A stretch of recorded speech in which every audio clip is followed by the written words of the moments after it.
All right. Welcome back to the live show. You know what time it is. Well, maybe if you don't know, it is currently 3:33 a.m. and of course today's date is the 30th of September 2025. This is the last day of September and then we will welcome October. But with that being said, this early darkest hour of the morning. Okay. We're going to be checking out the House Judiciary Committee holding a hearing featuring the victims of violent crime in North Carolina. This happened a couple of hours ago, yesterday on the 29th. But it is getting spicy, ladies and gentlemen. Hopefully, crime and violence stops in the United States. This is a critical time and critical hour in the United States. Everybody needs to calm down, realize that it is time to be your brothers and sisters' keeper. This isn't the time to start pointing fingers and saying they did it, or he did it, or she did it, or it's me versus them, or them versus us. It is more of a collective situation right now. Everybody needs to calm down and make this a beautiful place to live. Because if we don't, what's going to happen? What is going to happen? Everybody needs to relax and just chill. Calm down and stop promoting violence. Stop promoting division. And with that being said, ladies and gentlemen, like I always say, it is America first. It is country before party. It is not the other way around. It is country before party. Whoever you support, if you voted for Kamala Harris, that's fine. That is your opinion. If you voted for Trump, absolutely, that's fine. That is your opinion as well. All right? Don't point fingers because you voted for Trump or you voted for Kamala Harris, and now it's time to say, you know what? Because you voted for Kamala Harris, you're the enemy, or because you voted for Trump, you are the enemy. That should not be the way we operate here in the United States. But with that being said, let the show begin. This is about a 2 hours, 40-minute hearing. So everybody relax, enjoy the show. Here we go. Subcommittee will come to order. Without objection, the chair is authorized to declare a recess at any time. We welcome everybody to today's hearing. Thank you for being here. A number of our colleagues on this committee and from the region have joined us this morning. Without objection, Mr. Klein, Ms. Lee, Mr. Fry, Mr. Knott, Mr. Harris, Mr. Harrigan, Mr. Moore, Mr. Norman, Mr. Edwards, Mr. Rouser, Mr. McDonald, Mr. Kiley, Ms. Ross, and Ms. Adams will be permitted to participate in today's hearing for the purpose of questioning the witnesses, and they each will receive 5 minutes for that purpose. I now recognize the gentleman from North Carolina, Brad Knott, to lead us in the Pledge of Allegiance. I will then ask afterward that we all remain standing for a moment of silence. I pledge allegiance to the flag of the United States of America and to the republic for which it stands, one nation, under God, indivisible, with liberty and justice for all.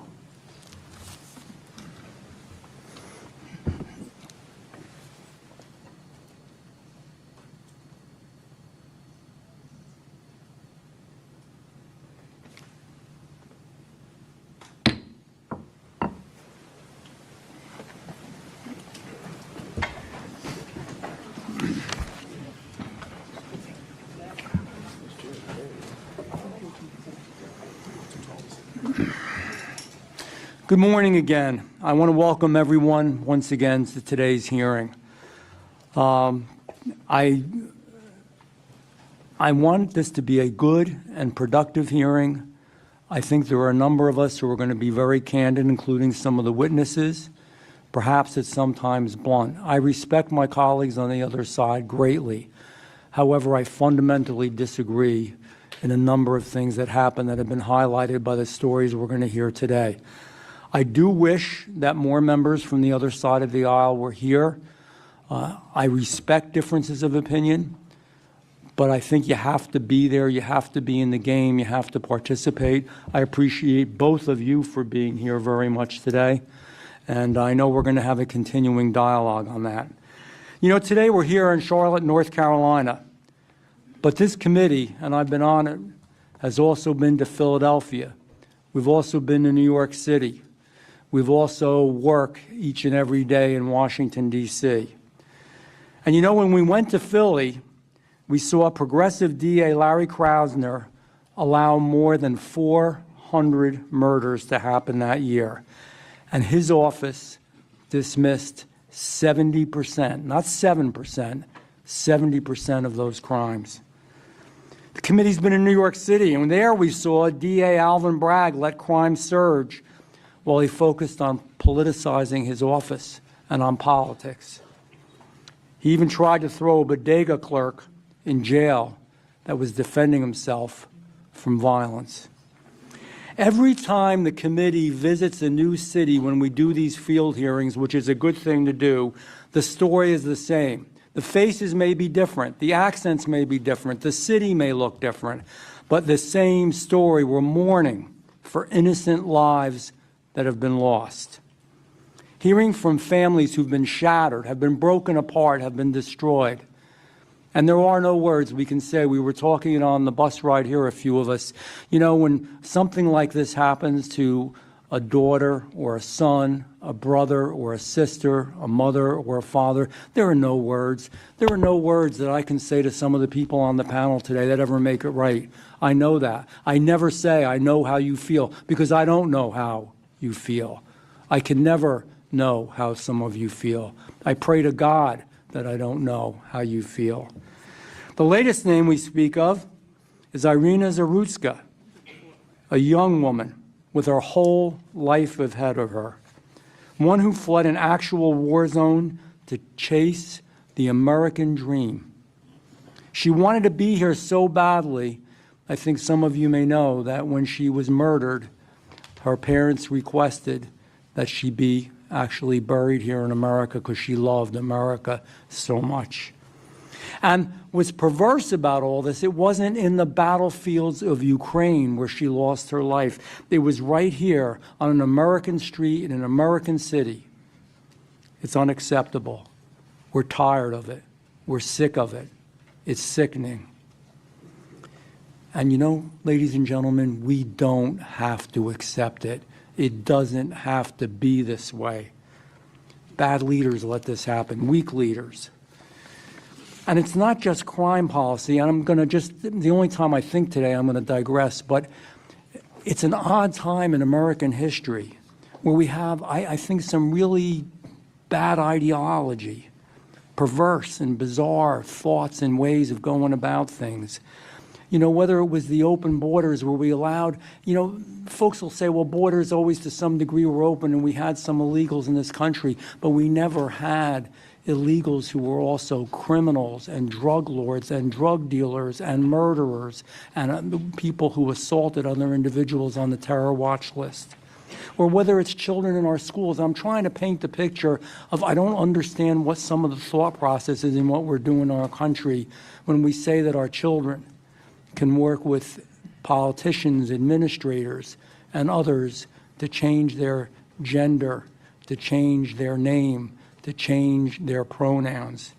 Or in foreign aid, when around the world we're spending your tax dollars for transgender opera, or drag queen shows, or bizarre studies around the world of prostitutes, and I'm not making this stuff up, that's the sad part, or men competing in women's sports. None of that has specifically to do what's going on, what's happening here today, but it does, because we're doing things to ourselves as a nation that makes no sense to me. That makes no sense to most of the Americans that I meet when I'm in any town, any city, or in my home district. I just don't get it. It's just not natural. You know, I have to ask, why don't, when we come back to what happened here to these victims, why is it that some of these leaders don't show more compassion for, they do show more compassion for criminals, but not the victims? Somebody came up to me, I was talking to them about this very issue, a regular constituent, and said, why do we abandon our victims but have heart and empathy for the criminals? I didn't have an answer. What are we doing? I don't know. Why are judges, elected officials, leftist nonprofits, and activist groups doing all they can to make our streets more dangerous? I don't know how else to say it. It's purposeful. It's not accidental. Let's talk about, why we're here. A magistrate judge let this killer walk free even after his own mother said he was dangerous and that he was a real problem and she was concerned. His own mother. The magistrate judge said, well, this is the 14th time he committed a crime, but, I think it'll be his last because he signed a handwritten note that he's going to be good. Seriously? Are we serious about that? You're looking us straight in the face and saying that? You don't need a degree to know that it's absurd. You don't need to be an attorney or a judge to know that it's wrong. You don't have to have a high-ranking title to know that it doesn't make sense. All you need is common sense and empathy and a heart and the desire to see this nation to be the best nation that it can possibly be. But he was allowed to walk our streets. And now a young woman, and there's other stories, it's not the only story, but this young, beautiful woman with her entire future in front of her, working 3 jobs, living the American dream, believing in America, she's gone. This hearing's not going to bring her back. Your testimony's not going to bring them back. The good people who are here watching is not going to bring her back. There's nothing we can do except to make sure that her life has meaning. So if it has meaning, it means we stop doing this, that we stop putting bad people back on the street.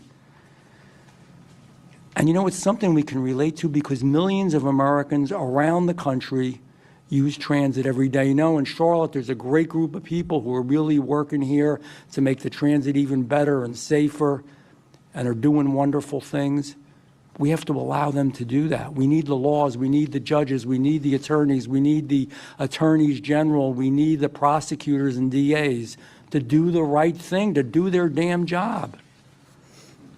Irina didn't even speak to this man. Anybody ever see the video on it? It's sickening. It's heartbreaking. Young girl, kind of tired from just finishing an 8-hour shift. She slips into her seat, doesn't bother anybody. And this, I don't want to say the words.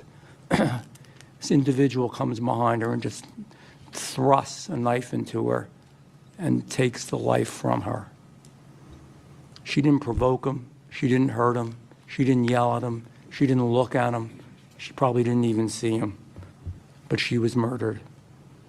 It could be me. It could be you. It could be any member on this panel. It could be your brother, your sister, your mother, your father, your daughter, your son. And when you think about this issue, think about it that way. Think how you would feel if it was someone you knew and loved that was in your family. We can't live like this. We don't want to live like this.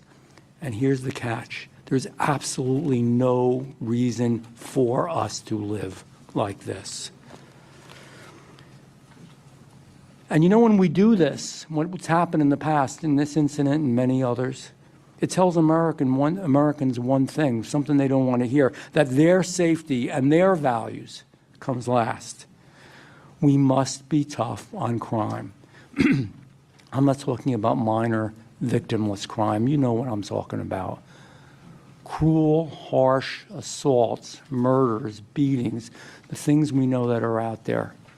Repetitive crime over and over again. My friends and my colleagues on the other side of the aisle like to talk about gun laws, on legal people who legally own guns. I'm not going to talk about that today. But this individual had a problem with illegal guns. And we all can agree on that we should crack down on those who steal guns or use them illegally or who are criminals. Violent criminals should be behind bars. We've got to keep them there. We've got to stop the cashless bail.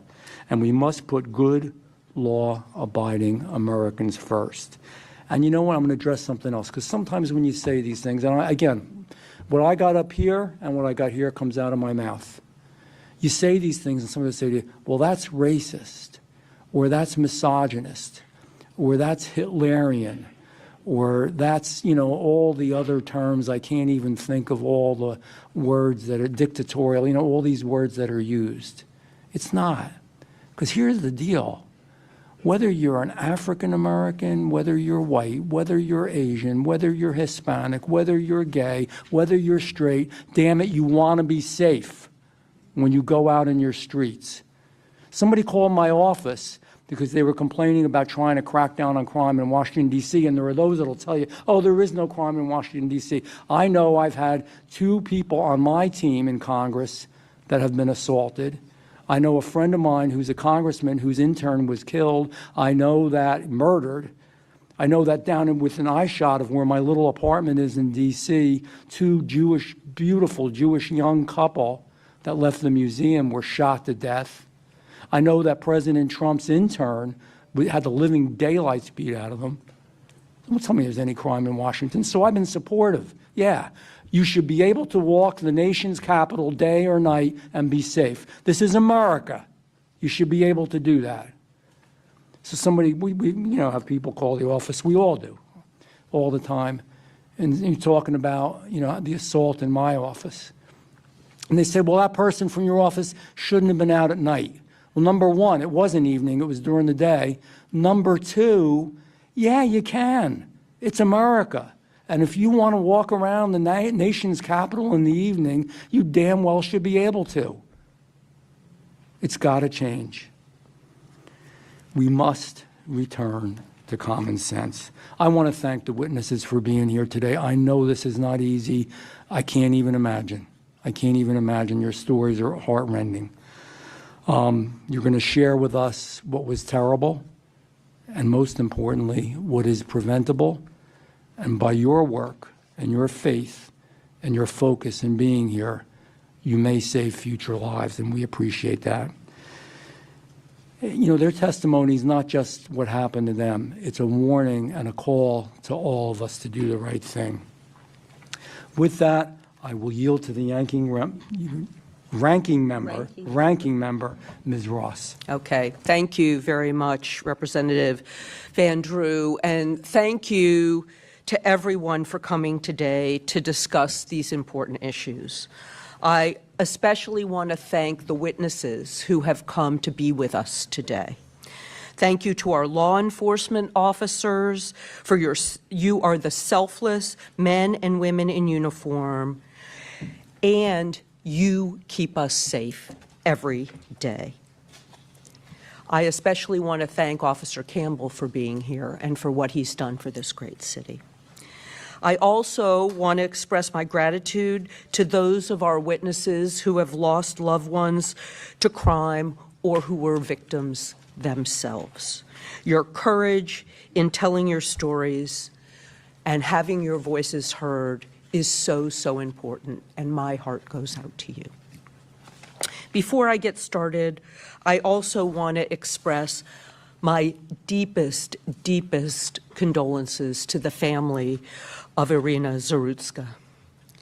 What happened to her is simply unimaginable and unconscionable.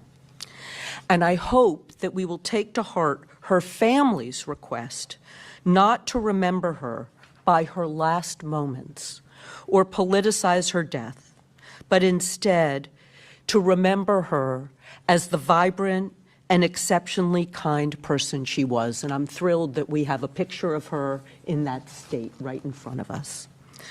Finally, we're here in North Carolina, and we had a tragedy yesterday. I want to express my prayers and my absolute heartbreak to the victims of the Southport mass shooting yesterday. I know our governor is there today, and I know our hearts go out to the victims and their families. So the majority has brought us here together. And I would say I went to the Philadelphia hearing. I've been on the Judiciary Committee since I was ever in Congress. But to be honest, and for our victims, this hearing is too little, too late. We should have been doing more to prevent crime and address the lack of mental health care long before this hearing, particularly. My daughter. This isn't Irina. Oh, I'm sorry. This is my daughter. I am so sorry. Okay? I am so sorry. This is Logan Federico. Thank you so much for bringing that. Thank you. Thank you, sir. I am so sorry for you. And she was before Irina. I am so 4 months before. I'm so sorry for your loss, and my heart goes out to you. My heart goes out to you. How dare you not know her? So we should have been doing things to prevent Logan's death and Irina's death, and I am so sorry. To my Republican friends, this is not Democrats' fault. This is the fault of Congress and our legislature to not do enough. They want you to believe that tough on crime and saying law and order is going to solve the problem.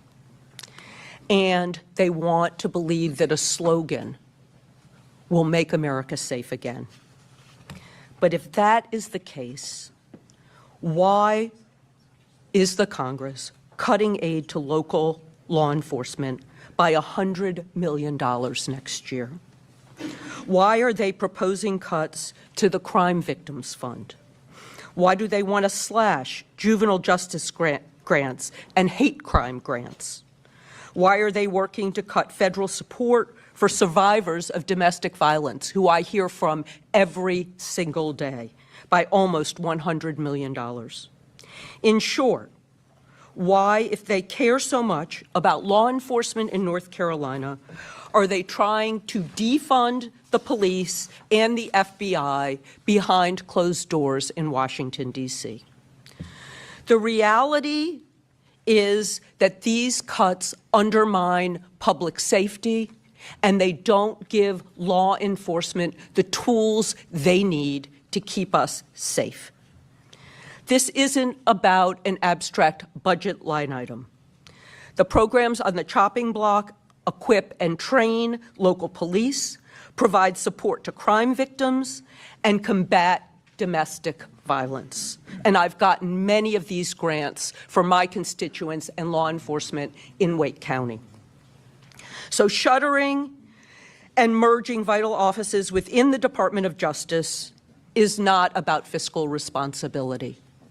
It's about letting our people down. It's about crippling the very institutions designed to combat the most severe crimes and the most dangerous criminals. A weakened FBI has fewer resources to track and apprehend criminals. A defunded ATF won't be able to track the flow of illegal guns used to commit violent crimes. So when you hear these familiar slogans, like "Make America Safe Again," I urge you to look not at what my colleagues on the other side say, but what they actually do. Cutting police resources and defunding federal agencies are not the policies of a party committed to public safety. And the consequence in this country is that we are less prepared and we are less safe. We deserve better. Our police officers and prosecutors deserve better. Our communities deserve better. And most of all, victims of crime and their families deserve better. If we want to honor them, we should seek real solutions to prevent these tragedies and not hide behind empty slogans. And since we are in Charlotte and we are in North Carolina, and you have a representative from Charlotte and from North Carolina, I have a unanimous consent request. I ask unanimous consent to enter into the record an article written by Simone Jasper entitled Two North Carolina Cities Rank Among the Safest in the Country. Here's Without why. objection. It notes that Charlotte is the 9th safest city in the country, and Raleigh is the 10th safest city in the country. And while I'm honored to have the Judiciary Committee here, I think that North Carolina, while we can always do better, has done better than many of the cities that we have failed to visit. Thank you, and I yield back. Thank you, Ranking Member. I now recognize today's witnesses, and we will start with Ms. Alderman, and we will go right down the. Thank you all again for being here. Ms. Alderman.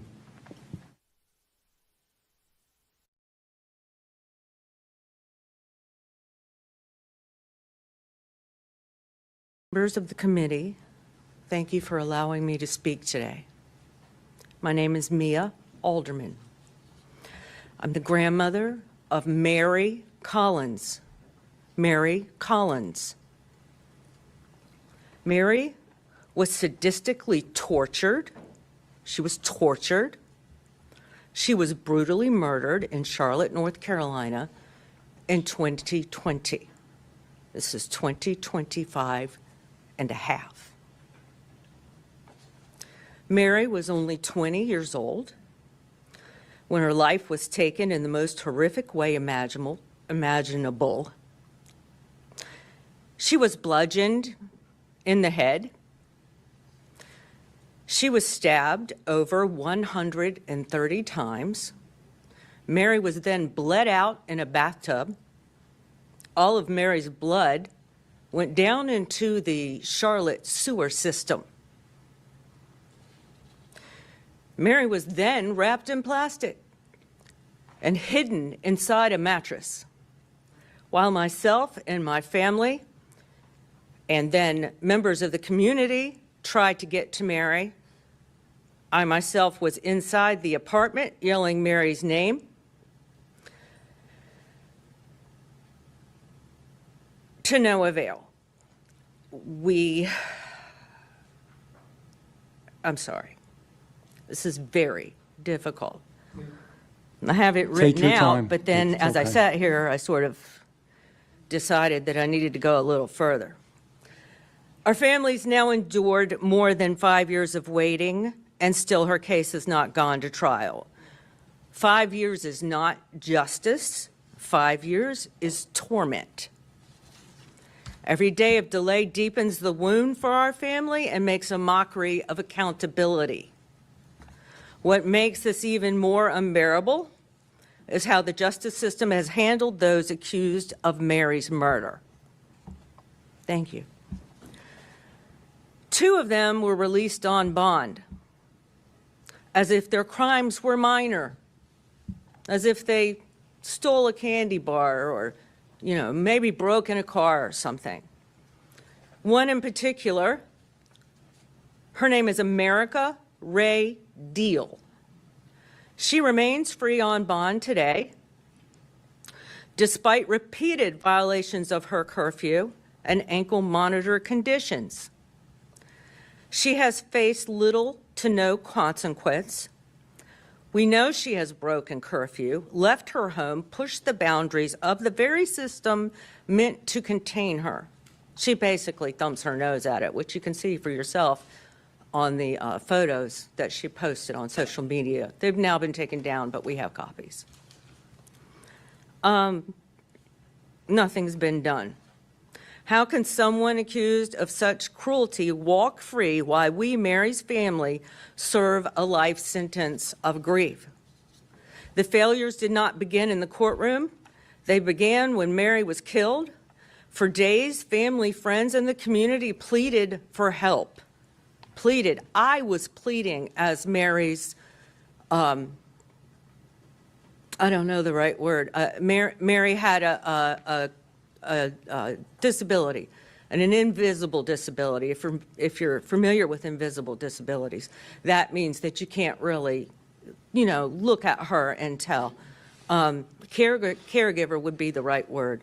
The police department and the detective would not comprehend what I was saying about Mary and how these people had her and they were hurting her, and I needed to get to her. It was long and it was torturous to even get him to go through that apartment door where she lay wrapped in plastic and concealed inside a mattress. It was 8 days since Mary left home. When they brought Mary out, it was finally the night of April 4th. She left the house on March 28th. The next day was Mary's mother's birthday, April 5th. That delay cost precious time, and it compounded the horror of what we later learned had happened inside. I cannot speak everything that happened to Mary, because if I try to speak what happened to Mary, I will no longer be able to sit or stand. So you're going to have to use your imagination on that part. Justice delayed is justice denied, and time is stealing our justice. With the backlog court system for murder trials, and Mary is not the only victim. We're here because Irania Zaruska was also brutally stabbed and killed in Charlotte. She now brings us here today. The same system that failed Mary failed Irania. Our hearts are broken for her family and her friends, and we grieve with them. We carry the heavy knowledge of the continued agony that they now face. This is not just about 2 young women, it's about the justice system in Mecklenburg County, North Carolina, that is failing the very people it's sworn to protect. We need accountability. We need reform. We need to ensure that those accused of heinous crimes are swiftly prosecuted, that they're not allowed to be released on bond and just live their life. They get to go home and sleep in their own bed and party and have Christmas. And I wondered when they released America, did her mom get to smell her hair? Did she wrap her in a warm blanket at night? Because I think about that sometimes. Mary being in the ground dead. And she was so decomposed by the time they got her out of that apartment that we never saw her again. We couldn't look at her. I couldn't smell her hair, touch her face, hold her. I didn't know what to do. Was I supposed to wrap her in a blanket for her to be buried? Or her siblings, they wanted her to be buried in her favorite clothes. It was COVID, so only 10 of us could go to a graveyard. We couldn't have a funeral, for Mary has had no funeral. No funeral. None. Her murderers have not faced trial. They've been out free on bond, and we had to go to a cemetery where there was a casket that they told us Mary was inside, and only 10 of us could go.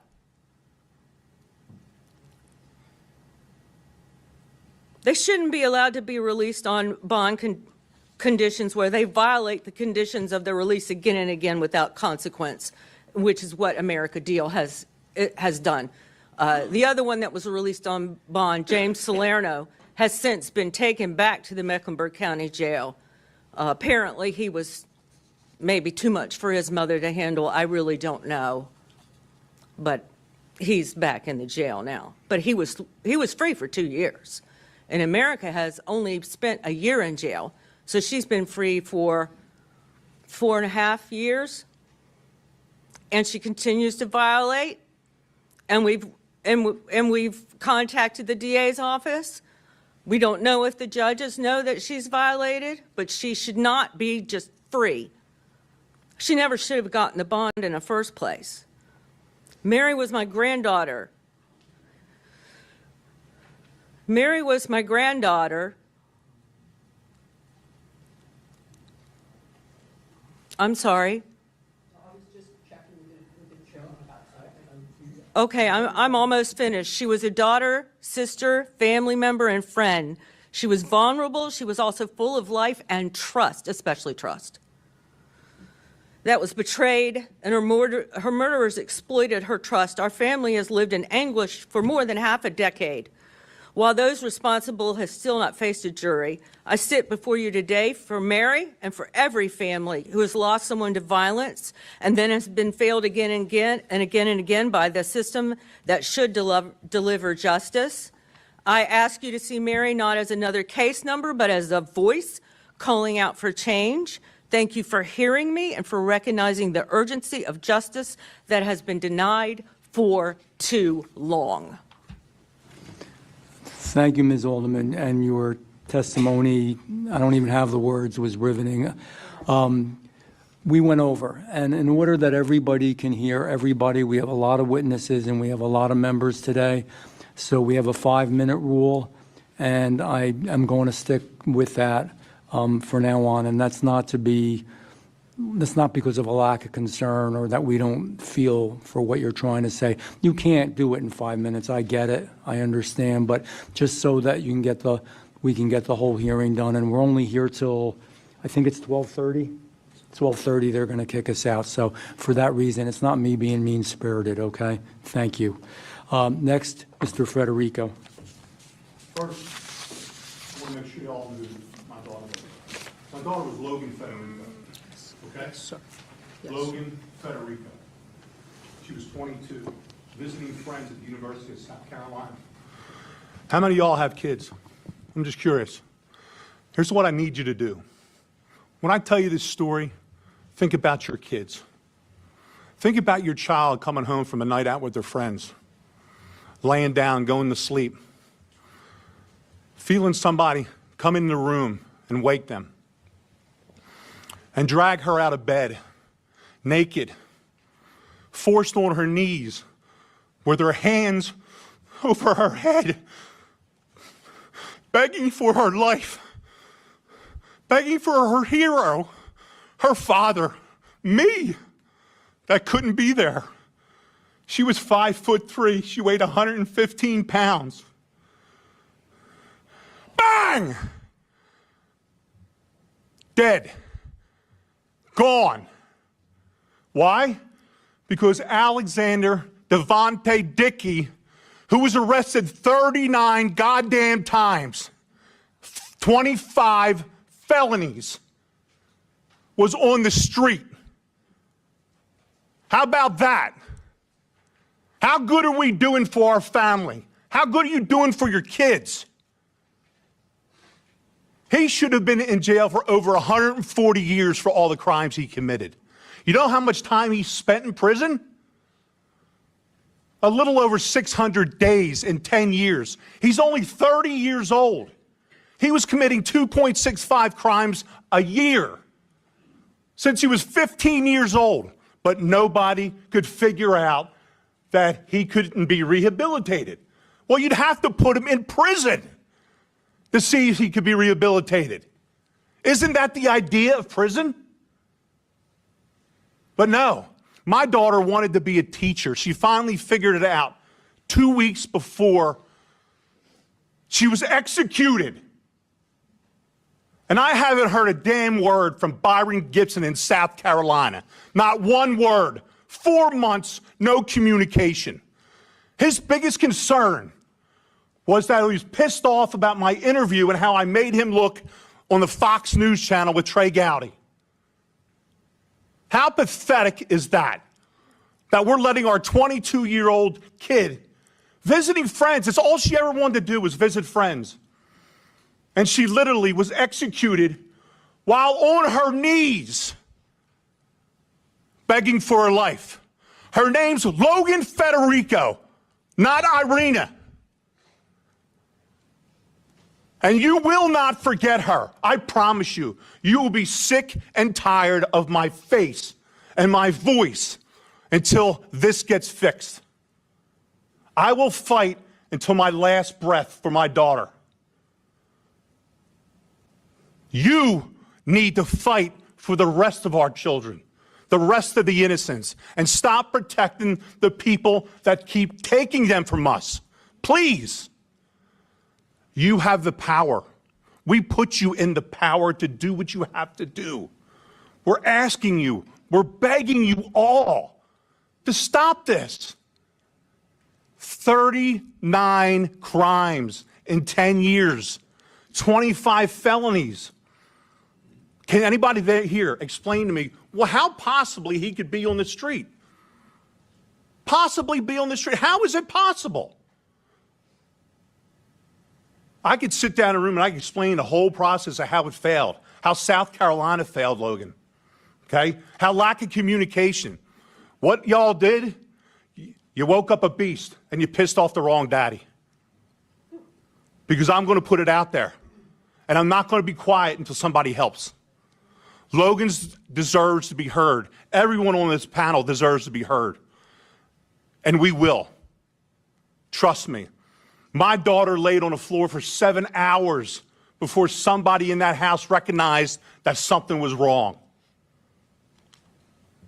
And that career criminal, an hour later, went on a spending spree with her debit card. When they saw his face on a video, they didn't have to do a check.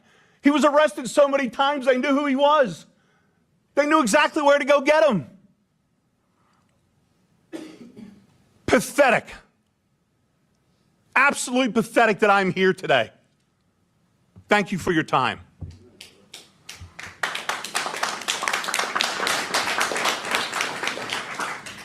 Thank you. Officer Campbell. Good morning. First, I want to say for the record that I'm not here to represent the Charlotte-Mecklenburg Police Department.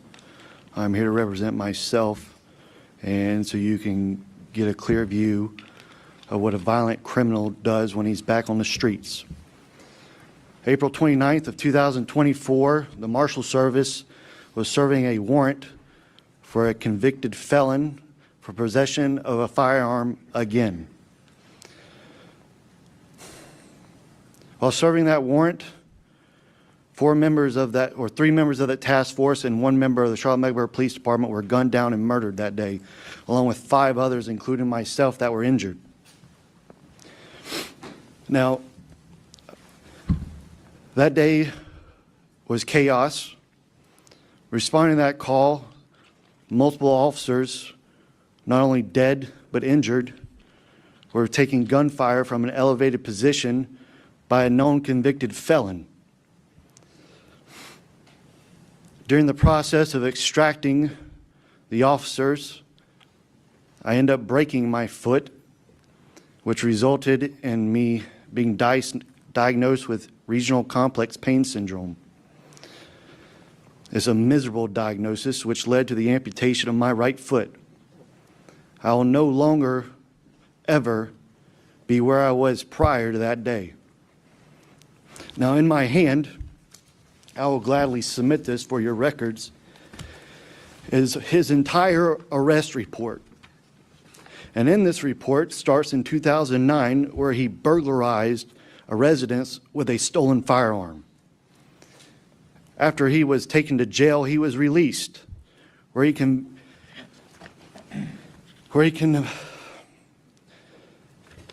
committed multiple other offenses prior to him going to prison.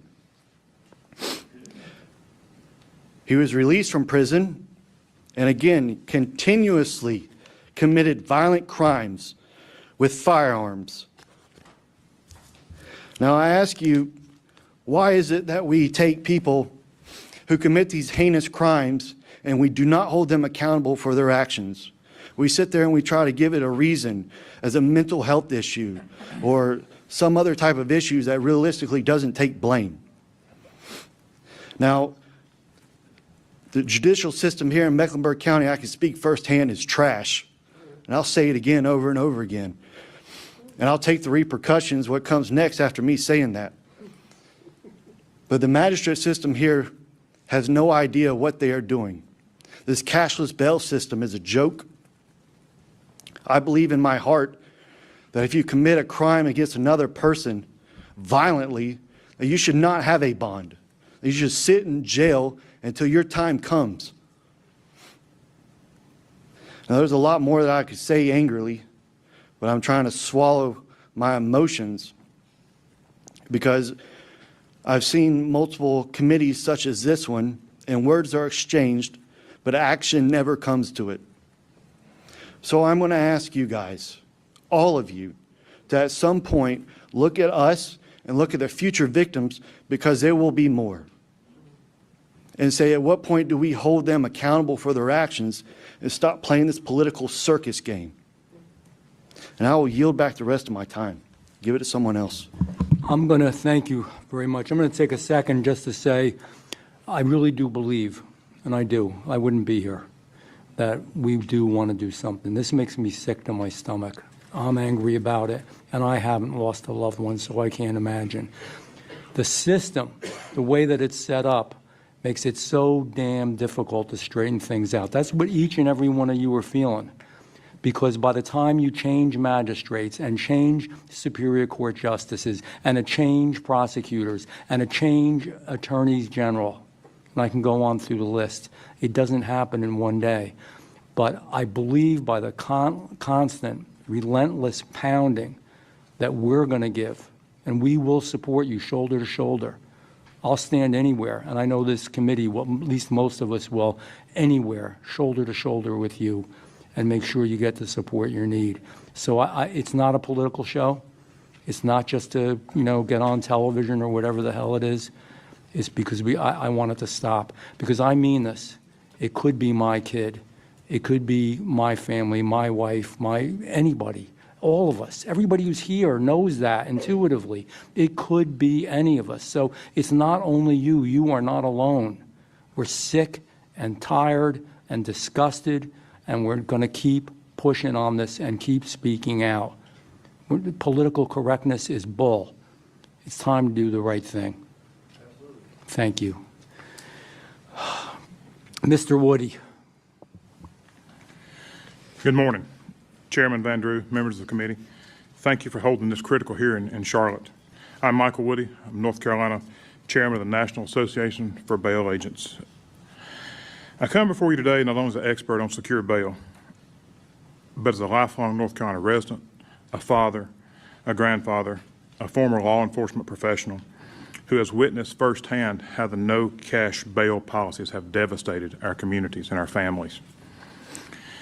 It's a shame that we had to wait until August 22nd, 2025, just 5 short weeks ago, that Irina Zarutska, the 23-year-old Ukrainian refugee who survived the war zone and fled to safety in America, was brutally murdered on the Lynx light rail system in Charlotte. Her killer was DeCarlos Brown. He was a repeat offender with 14 prior arrests and released unsecured bail, cashless bail, on his own recognizance earlier this year at that. Despite concerns about his mental stability and his chronic diagnosis of schizophrenia, he was still released with cashless bail. The Department of Justice filed a federal complaint on September 9th charging Brown with causing death on a mass transportation system. They've elevated his charges to the federal level.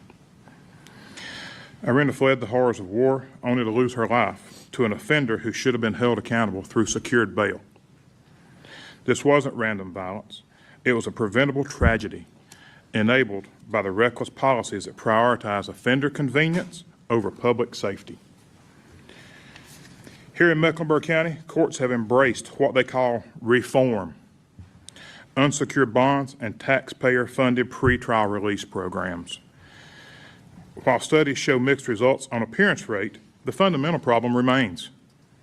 Unsecured release removes the accountability that comes when families and communities have financial stakes in ensuring compliance. Meanwhile, stakeholders report ongoing cycles of missed court appearances and rearrest. When offenders fail to appear in court, the courts must continue their cases in absence and even sentence them in absentia, costing taxpayers enormous resources while denying victims their right to provide impact statements, such as you've heard today. And offenders with serious mental health issues, such as Brown, are released without the evaluation and treatment that could prevent these tragedies. These policies aren't just dangerous, they're expensive. Mecklenburg County alone has spent $345,000 in local taxpayer funds for new pretrial staff. They've wasted over $1.6 million in federal grants and at least $3.3 million in a private foundation money. The county now reports $3.87 million total they spent to put these offenders back on the street with no accountability. That's over $5 million to operate a system parallel to secure bail, which worked effectively and cost taxpayers nothing and provided more security for families. This is the definition of government waste, multiple bureaucracies, and millions in expenses to avoid using the system that required no taxpayer investment. Every missed court date delays justice for victims. Every repeat offense creates new victims who should have been protected. Unlike states with mandatory victim notification, North Carolina can leave victims in the dark unless they go in themselves and sign up for the North Carolina Saving Program, which is a victim notification program. The victim has to do that themselves. That should be done automatic by your local prosecutors or your local courts. Contrast this with secure bail, where family and community co-signers create layers of accountability and communication. When someone has financial skin in the game, they ensure compliance. When release is free, accountability and safety disappear. The evidence is clear. Secure bail enlists families in ensuring court appearances while protecting communities and families, all without any taxpayer cost. Members of the committee, North Carolina's experience proves that compassionate policies that ignore accountability are neither compassionate nor effective. You've heard that from 3 prior witnesses today. Federal funding should strengthen systems that protect victims and ensure court appearances, not subsidize failed experiments to endanger innocent people like Irina and these lovely ladies here. I urge this committee to stop rewarding failure with federal dollars, support North Carolina's bipartisan Irina's law that targets these dangerous policies, restores accountability, protects victims, and ensures justice and fairness. Thank you. Thank you, Ms. King. Good morning, Chairman Van Drew and the distinguished members of the subcommittee. Thank you for inviting me to participate in today's hearing on victims of violent crime. This testimony provided to you today is through my personal capacity as a private citizen and native of this community and based upon my professional experience. My name is Dina King and I'm an attorney. I've always known I wanted to be an attorney because I wanted to help my community, serve justice, and uphold the law. I spent 19 years, nearly 2 decades, as a prosecutor, serving both as a state and a federal prosecutor. I started my legal career as a state prosecutor here in Mecklenburg County, where in addition to prosecuting crimes, I also worked in our mental health and drug courts. It was within that role that I saw firsthand the intersection between mental health and substance abuse issues within our criminal justice system. These specialized treatment courts demonstrated exactly what long-term studies have shown, that these courts significantly reduce recidivism. As a federal prosecutor, I was a member and leader of the Organized Crime Drug Enforcement Task Force, formerly referred to as OCDETF, whereby through prosecutions I identified, disrupted, and dismantled major organized crime, violent, and drug trafficking organizations. It was through this initiative that I was able to prosecute some of our state's most violent offenders, including members of a gang that were responsible for committing several murders in North Carolina. What I soon learned after those defendants were convicted of racketeering murder charges and sentenced to consecutive life sentences is that victims of crime, the family members of those murdered, still need resources to help them long after defendants are imprisoned. We need more support and funding for survivors and victims. What I've learned as an attorney prosecuting cases across this state, from the mountains to the sea, is that crime occurs in every community. Crime of any kind is unacceptable. I implore Congress to work with state and local governments and provide funding to community-based organizations to develop real solutions to address these problems. Solutions that address the specific needs of each community, as a one-size-fits-all approach will not work. Specifically here in Mecklenburg County, Funding's needed to assist in increasing our prosecutor staffing levels, which continue to lag significantly behind similar-sized jurisdictions. The Association of Prosecuting Attorneys suggests that for a jurisdiction the size of Mecklenburg, we should have at least 144 state prosecutors. Instead, we have 62 state-allocated positions and 22 additionally funded positions through Mecklenburg County and the city, bringing that total to 84. The high caseload of the prosecutors here results in prosecutor turnover. The district attorney's office cannot continue to do more with less. They cannot do more prosecutions with less staff. They need more resources, more funding, and more staff.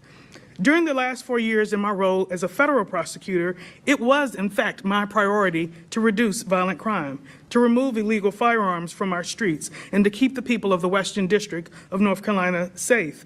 However, I recognize that my crime reduction efforts needed to extend beyond prosecutions. We cannot arrest or prosecute our way out of violent crime. That's why we need to be intentional about also incorporating violence prevention programs and intervention strategies, providing resources to community organizations and stakeholders to work with law enforcement and prosecutors in a shared commitment to making communities safer. The fight against violent crime isn't a fight that any one of us in this room can win alone. We must join forces, elected officials, law enforcement, prosecutors, community organizations, advocates, mental health, and substance abuse professionals to support each other's work. Our joint forces are critical to our shared goal, which is to prevent tragedies and loss of life, to provide mental health and substance abuse resources to those in need, to hold offenders accountable, and to provide victims and survivors with the security and resources they need to rebuild their lives. To be clear, addressing and developing solutions for violent crime is a nonpartisan issue because everyone in this community deserves the right to live safely. In fact, everyone in this community deserves the right to live. Thank you for holding this hearing, and I look forward to your questions. Thank you, Ms. King. Mr. Asher. Chairman Van Drew, Ranking Member Ross, and other members of the House.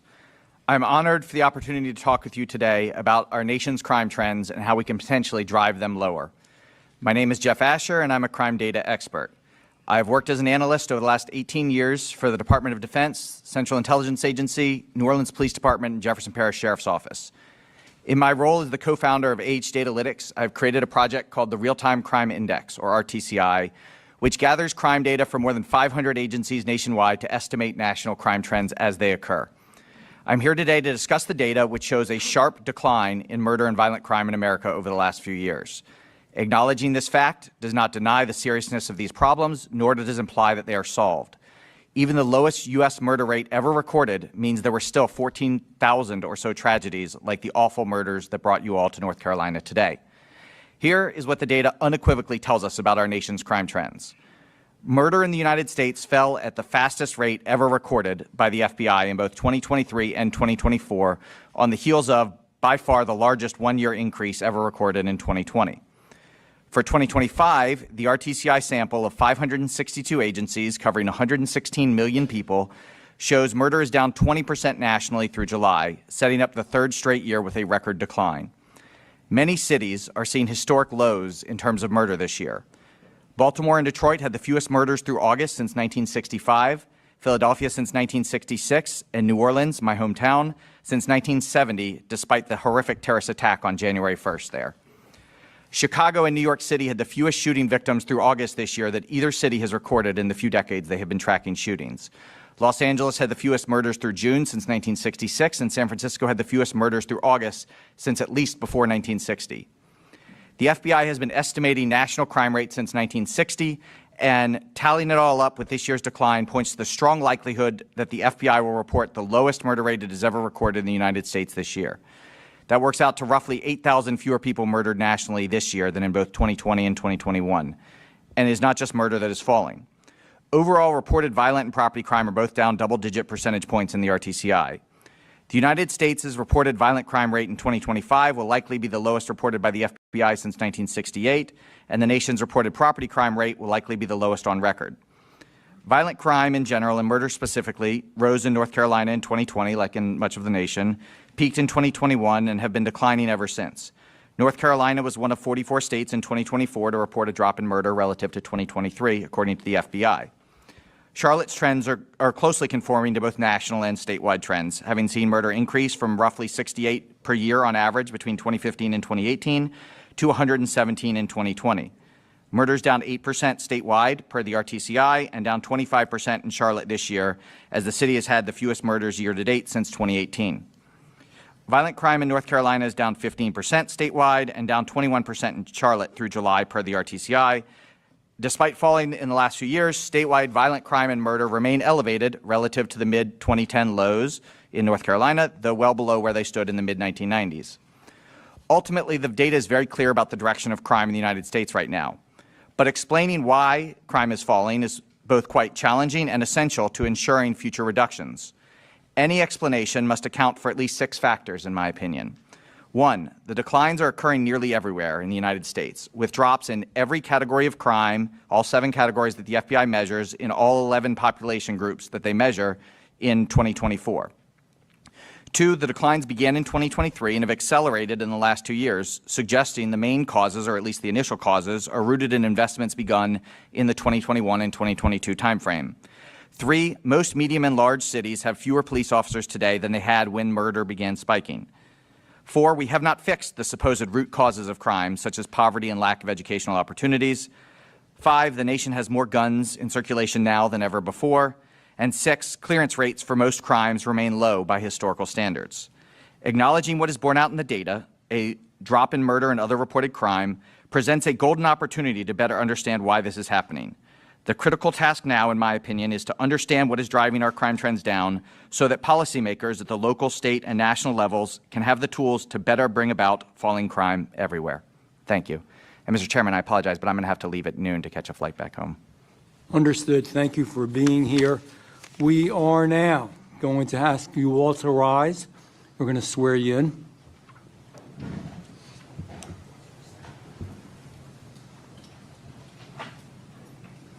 You're good. You're good. You rose to the occasion already. Do you swear or affirm under penalty of perjury the testimony you have just given and are about to give is true and correct to the best of your knowledge, information, and belief, so help you God?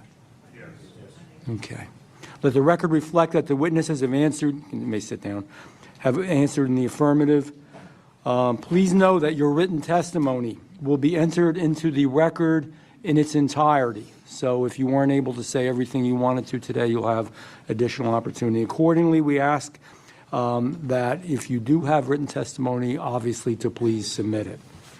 With that, we are going to begin the questions from the members of Congress, and I will start with Ms. Klein. Is that good for you? I'm sorry, Mr. Klein, and you will be second, Ms. Ross. Yeah. Okay? Mr. Klein, we're going to start with you. Is that okay? That's great. Thank you, Mr. Chairman. I appreciate you holding this hearing. I want to thank our witnesses for being here. This is very difficult, and you are helping us to craft policies that will hopefully help victims, because ultimately that's what we have to keep in the forefront of our minds, are the victims. We can get lost in the numbers a lot of times, but what we have to do is remember that each crime has a victim, and each victim has to be remembered, and have us to stand up for them. To the city of Charlotte, you have a problem. You have a problem here. You have a criminal justice system that is broken. And I'm not just picking on Charlotte, because we've been in Philadelphia in a field hearing. We've been in New York City. Any other large city across this country is going to have a similar problem. I'm from the Commonwealth of Virginia, just to the north. And you could go to Richmond. You could go to Norfolk. You could go to Fairfax. You're going to see similar problems. And they all have a broken justice system. You have to have 3 parts of your system working together in order for there to be accountability. You have to have law enforcement who do fantastic jobs arresting and charging. You have to have prosecutors who do amazing jobs. I was a line prosecutor at the county level right out of law school, who by and large do amazing jobs trying to prosecute these cases. And you have to have judges who are willing to convict and sentence these criminals. And without all three working together aggressively, you are going to have a broken criminal justice system. So serving as a local prosecutor, like many on this committee right now, we've gone in for bonds hearings in the morning and had these criminals come in. You look at three factors. You look at their criminal history. You look at whether they're going to be a danger to the community if they are given a bond. And you look at whether they're going to abscond and flee. If any of those are a possibility, you argue against bond. And if a judge thinks that any of those are a likelihood, you deny bond and you hold them. We also had 287G agreements where if this offender was an illegal immigrant, they were held until their case was finished and then ICE could pick them up. We need, as federal officials, to put in place mandatory 287G agreements so that every jail has to hold on to these illegal aliens until they can be picked up by ICE and deported. But we've got a broken system because not all of these parts are functioning together. In Virginia, we had laws on the books that were presumptions against bond. So if you came in and you were charged with a certain offense, it was presumed you didn't get a bond. And it was up to the defense attorney to actually argue to overcome that presumption and get you a bond. So more offenders were kept in jail pending their trial, and after conviction were held for sentencing, and then were sentenced aggressively. But then we had a legislature that flipped.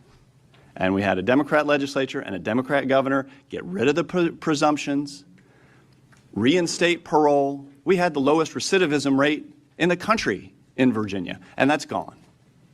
And now we have cities, we have counties like in Fairfax where we have a prosecutor, Soros-backed prosecutor, who's actually treating illegal immigrants better than Americans, defendants. So we have a problem right in our own Commonwealth. But yes, there are solutions that have to happen on the local level. Yes, there are solutions that have to happen on the state level. At the federal level, I believe about 50 of the local prosecutors here in Charlotte are federally funded. Well, let me say this. As a member of the Appropriations Committee, we need to start tying the money for these prosecutors to the laws that are on your books and making sure that you actually impose some accountability here in Charlotte, to make sure that you have the policies in place to make sure that justice is done, and that these policies are not ignored by the judges, ignored by the prosecutors, but are actually taken seriously. So as an appropriator, I'm going to take that back. I'm going to take your stories back to Washington. And I'm going to fight for the victims that suffered so tragically as a result of these crimes. But I want to thank you all for your time, and I yield back. Thank you, Mr. Klein. Ms. Ross, the gentlelady from North Carolina. Thank you, Chair Van Drew. As a former member of the General Assembly and also a former transit attorney, I have been an advocate for additional resources for safe transit, for mental health, for victims, for law enforcement for decades. And in fact, the district attorney here, Spencer Merriweather, has also been sounding the alarm for years about the chronic lack of funding his office has received from our state legislature. As we heard from Ms. King, he currently has 84 full-time assistant district attorneys in his office, many of them locally funded. But for a city the size of Charlotte, the standard says that he should have at least 144 prosecutors to handle the caseload. This chronic underfunding by the state legislature leads to incredibly high caseloads for ADAs in his office, which in turn leads to high turnover and not moving cases quickly enough. The state allocation for the Mecklenburg DA's office has only increased by a single prosecutor since 2010, despite a 20% growth in Charlotte's population since then. And between 2010 and 2020, the legislature only added 31 more prosecutors. We're glad that the state legislature just decided to include additional funding for 10 more. But clearly, Mecklenburg County needs more than that. I would also say Wake County while I'm here advocating for them. Ms. King, given the lack of resources the state legislature has provided to the Mecklenburg DA's office, we're left hoping that the federal government will help pick up some of the slack, Mr. Klein.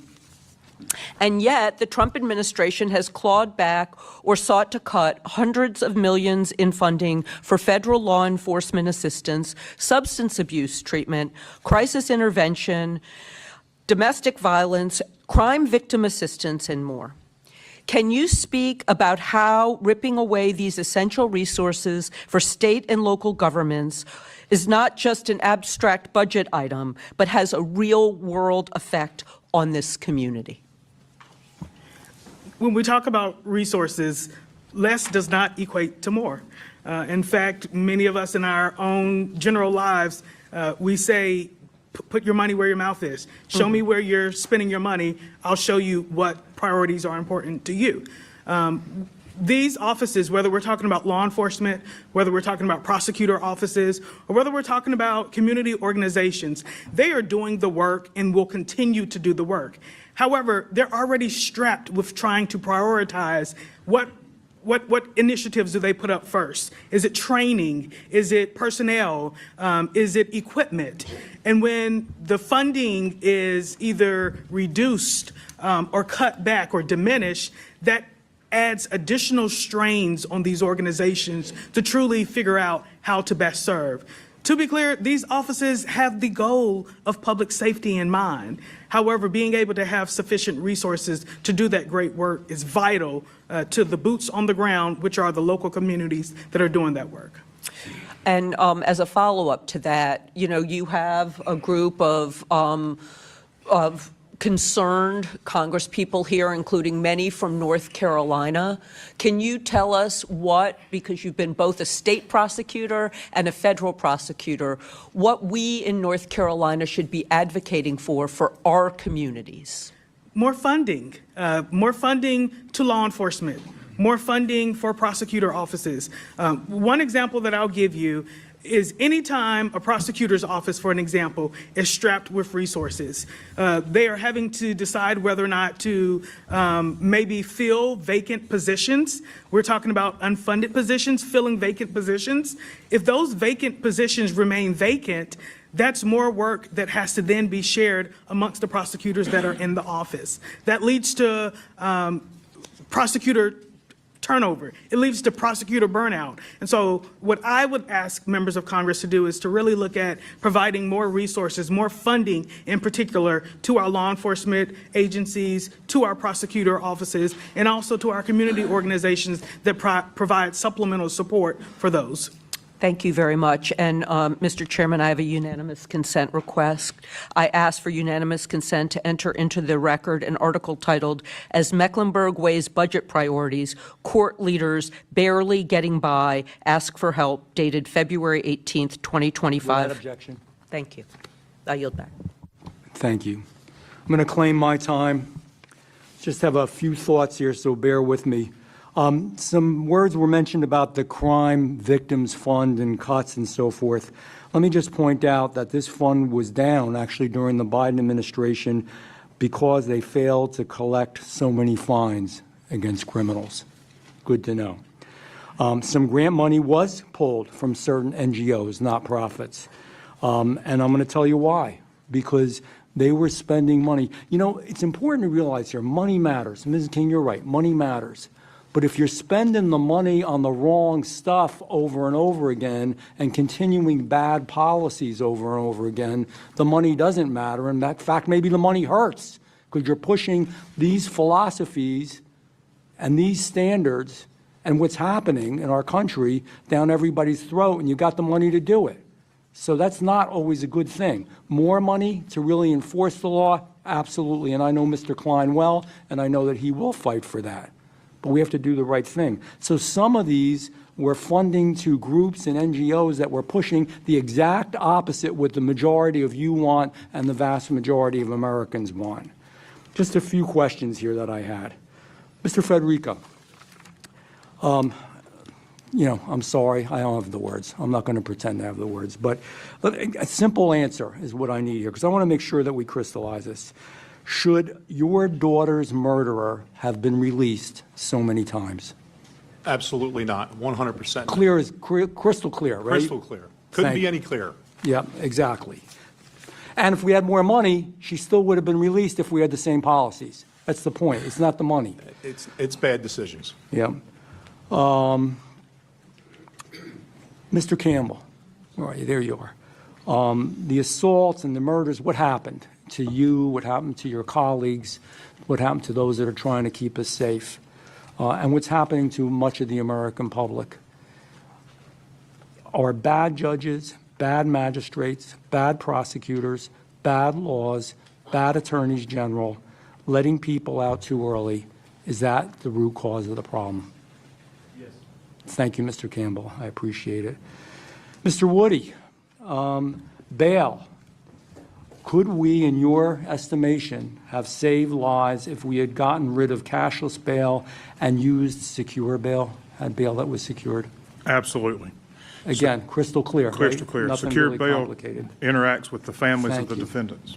Mr. Asher, you indicated that, the crime rates dropped, lowest levels, and nothing's happened to anybody. And I say this respectfully, I'm not picking on you. I appreciate you being here.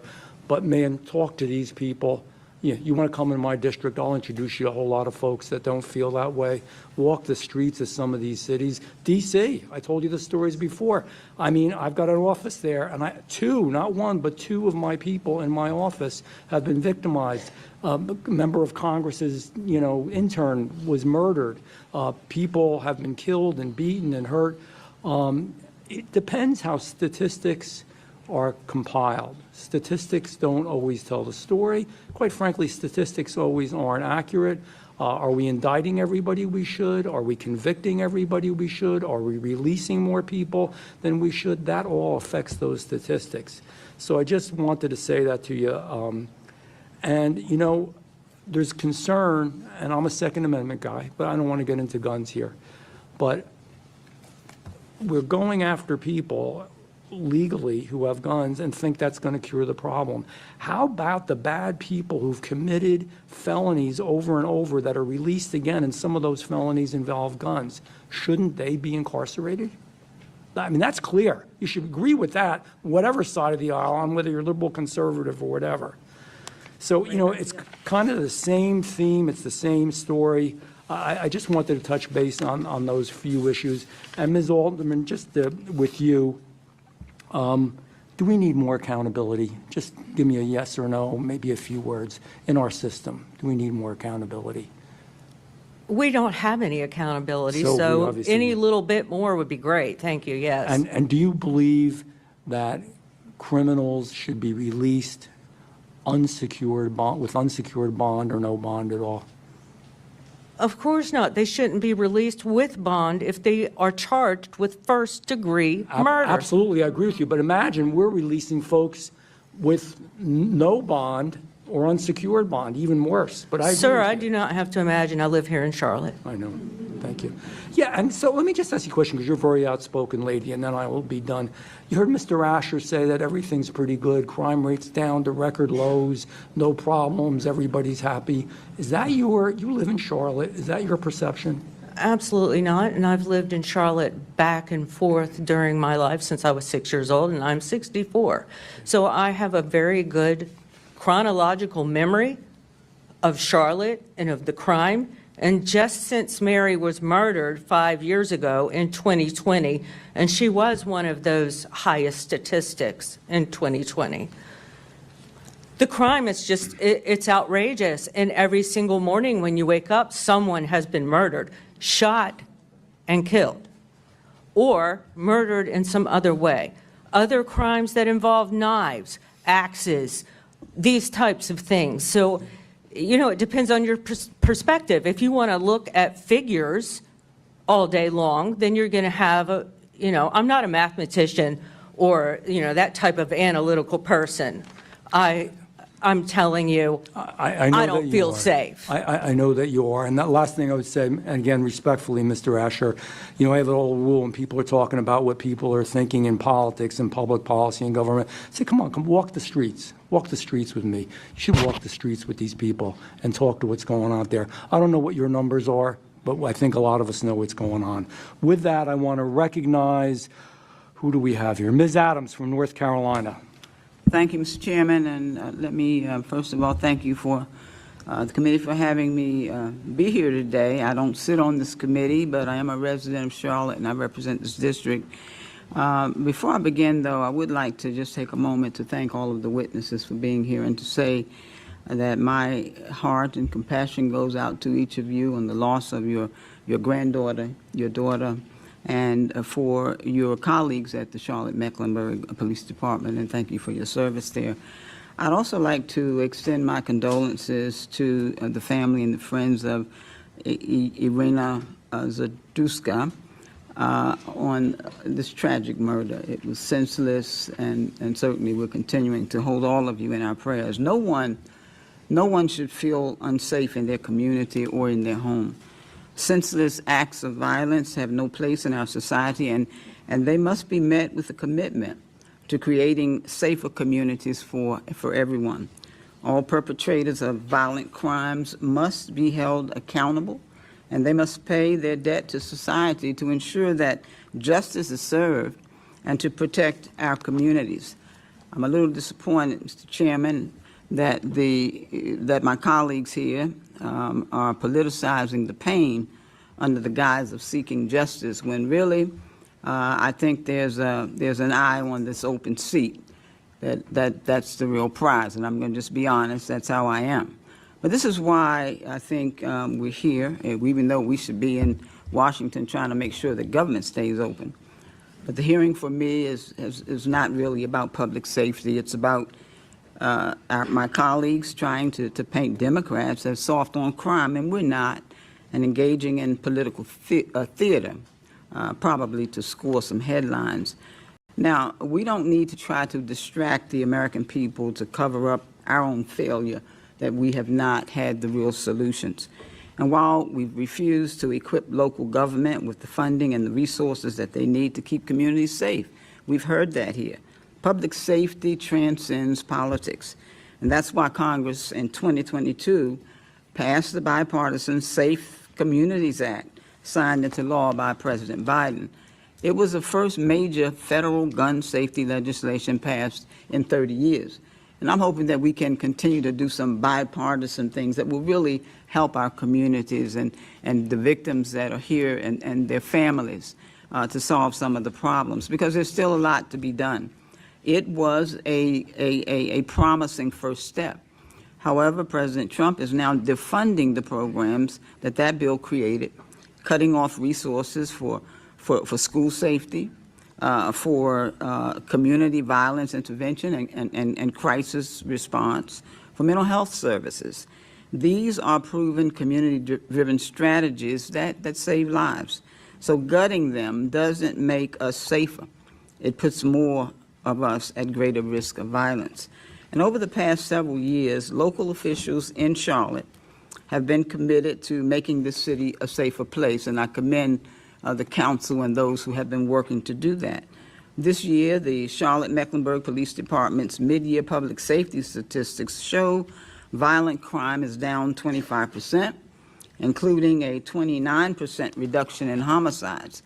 And so the City Council and the Metropolitan Transit Commission here in Charlotte have doubled the number of Charlotte area transit system security personnel.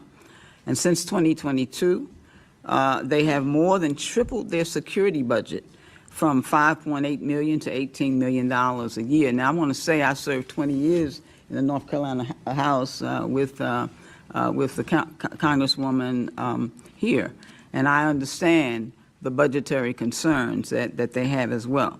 But in the last several weeks, responding to the first homicide, and any homicide is bad, but the first one on the Blue Line in its entire 18 years of running, local officials have taken additional steps to enhance security through Charlotte's Blue Line. Governor Stein's budget also has called for more funding to address law enforcement vacancies and to ensure that we're hiring more well-trained police officers to keep our communities safe. And so as we are joining this hearing today, I hope that we will take a comprehensive approach to our conversation around public safety that includes talking also about mental health. A report released by the Department of Justice's Bureau found that nearly 2 in 5 people who are incarcerated have a history of mental illness. And so 7.5 people will lose Medicaid coverage under this next decade if this big, ugly bill, it's called the beautiful bill, it's going to hurt a lot of beautiful people if it stays. Medicaid is the single largest payer for mental health in the U.S., and we've got to make sure that people's health is cared for. Thank you, Mr. Chairman. Let me just say public health is public safety. I appreciate the opportunity to be here, and I yield back. Thank the gentlelady. I will now recognize Mr. Colley of the great state of California. Thank you, Mr. Chair. Thank you to our witnesses for the incredible courage that you've shown in sharing with America the heartbreak and horror that you've endured. Please continue to advocate. Yours are the most powerful voices in trying to prevent other parents and grandparents from experiencing the horror and heartbreak that you have. We will never be able to fully eradicate crime from our communities, but we can reduce those crimes that result from failed politics, from radical ideologies, from insane policies. And the reality is that far too many tragedies of the kind that we've heard about today are preventable if we just had a little more common sense when it comes to public safety. In jurisdictions like this one and far too many places across this country, the sense that crime is just a fact of life has become far too entrenched. That this is just the way it has to be. A sense of political complacency has sunk in, to the point that, according to the latest state of safety survey from the organization SafeWise, half of Americans do not feel safe in their own communities. And this is more true nowhere else than in my own state of California, where, according to the same survey, 64% of Californians feel a high daily level of concern for their safety, which is the highest of any state in the nation. 72% of Californians say they are highly concerned about violent crime happening to them, also the highest of any state in the country. So this is not just a abstract issue. These are the vast majority of people saying that they've heard about the sort of horrors that we've heard about today, and they fear that it could happen to them or to someone they love. This sense of lawlessness is seen in the ordinary conditions of life for people as well. In Los Angeles, the police chief has advised people, do not wear your jewelry when you go outside. People have to walk through homeless encampments on their way to work with all manner of drug use and other unlawful activity. You walk into a CVS or a basic store and your shampoo and conditioner is under lock and key because theft is so rampant. We see that in Washington, D.C. as well. You probably see it here in Charlotte. So these, and in fact, in my own state of California, we just had an incident 2 weeks ago where, in apparently an act of politically motivated violence, an individual fired 3 shots into a local news organization, and he was at large for some time, and then we all breathed a sigh of relief when he was apprehended. Thankfully, no one was hurt. The shots didn't hit anyone. But then he was immediately released. A man who just fired 3 shots into a news studio. Fortunately, there was a federal nexus. The FBI apprehended him soon after that. But this is the core of the problem. It's criminology 101 that the best deterrent against crime is the certainty of punishment.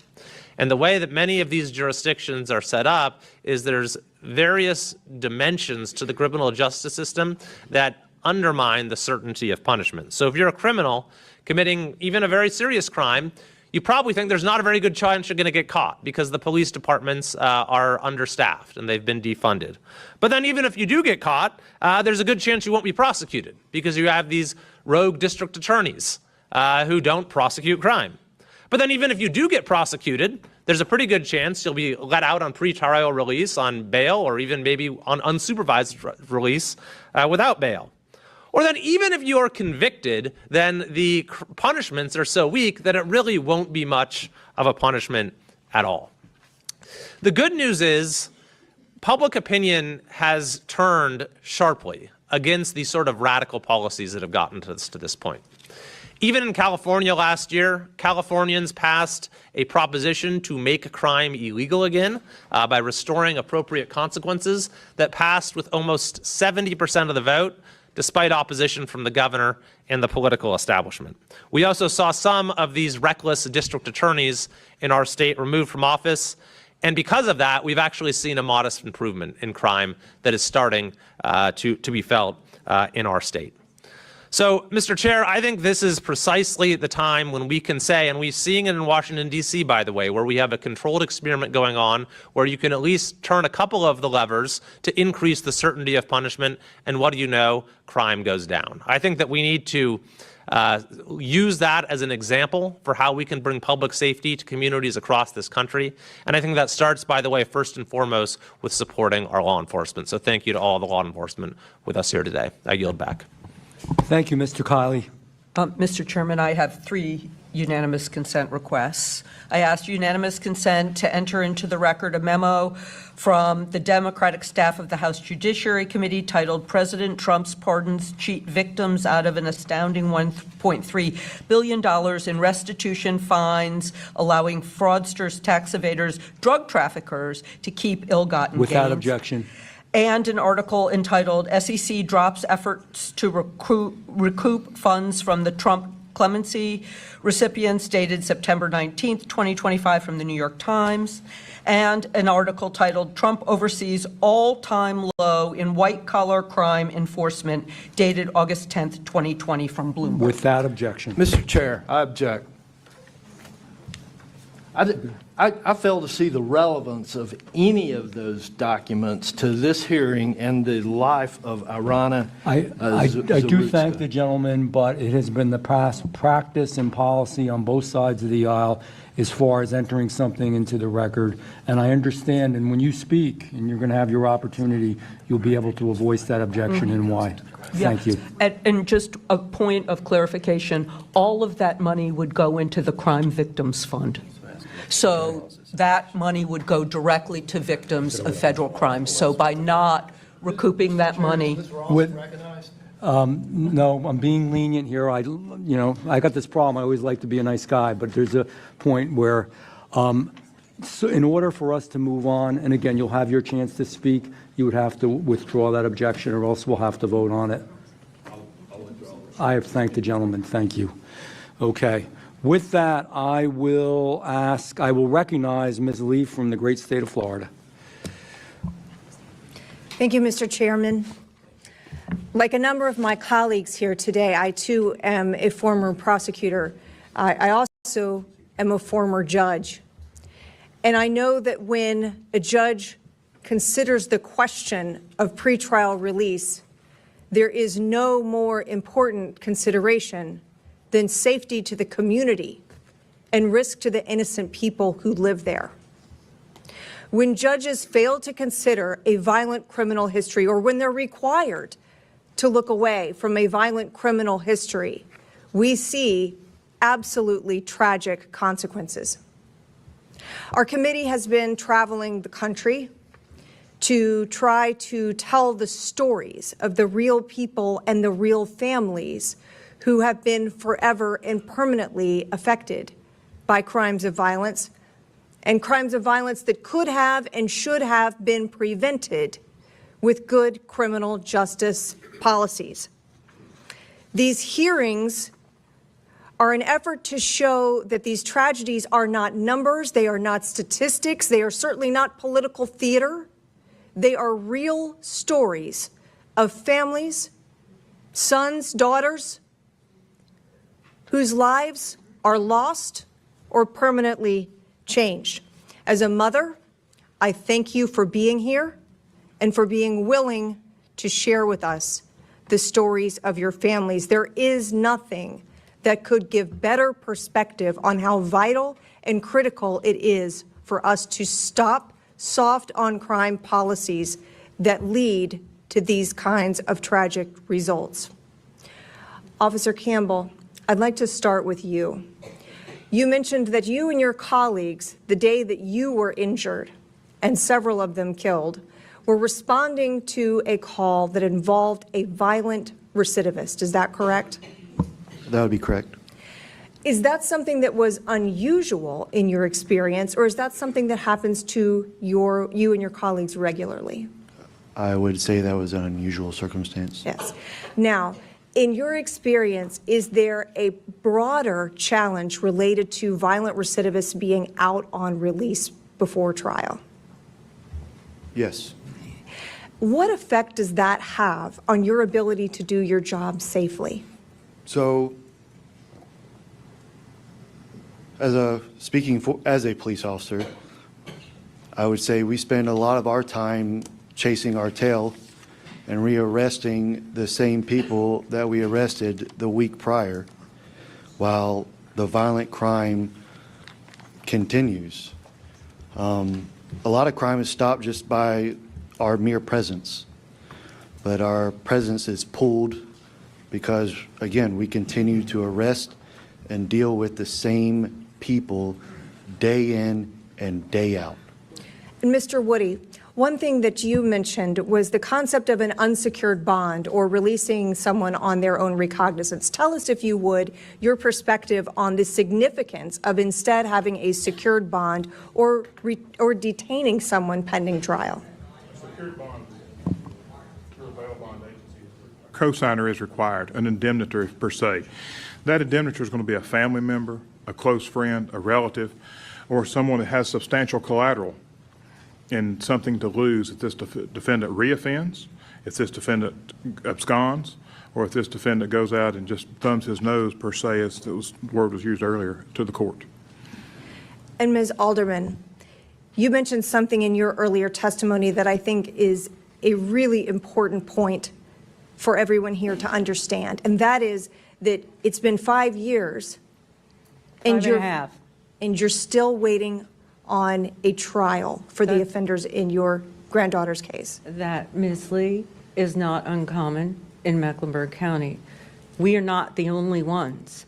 The murder docket, or whatever, I don't know the legal terms, but murder trials are between 5 and 7, sometimes more, years behind. And that is outrageous. And what the district attorney's office will tell the victims, they did tell me, and they have told others that I've spoken to, time is not a friend to your case. Time only hurts your case. When you have a heinous crime, like, for example, because I'm here for Mary, what they did to Mary, they had the evidence, they had the people, they had a witness in Mary herself, because they had wanted to burn Mary's body in that mattress. And something that horrific is just put in line, just, when they get to it. So they're just finishing up 2019. Mary was murdered in 2020. So that, personally, to me, makes no sense. Every single person who was murdered, there should be a swift prosecution, and they should be prosecuted, and it should be taken care of. In addition to that, in my opinion, something as heinous as what they did to Mary and others in Mecklenburg County should be dealt with more swiftly. Thank you, Ms. Alderman. Mr. Chairman, I yield back.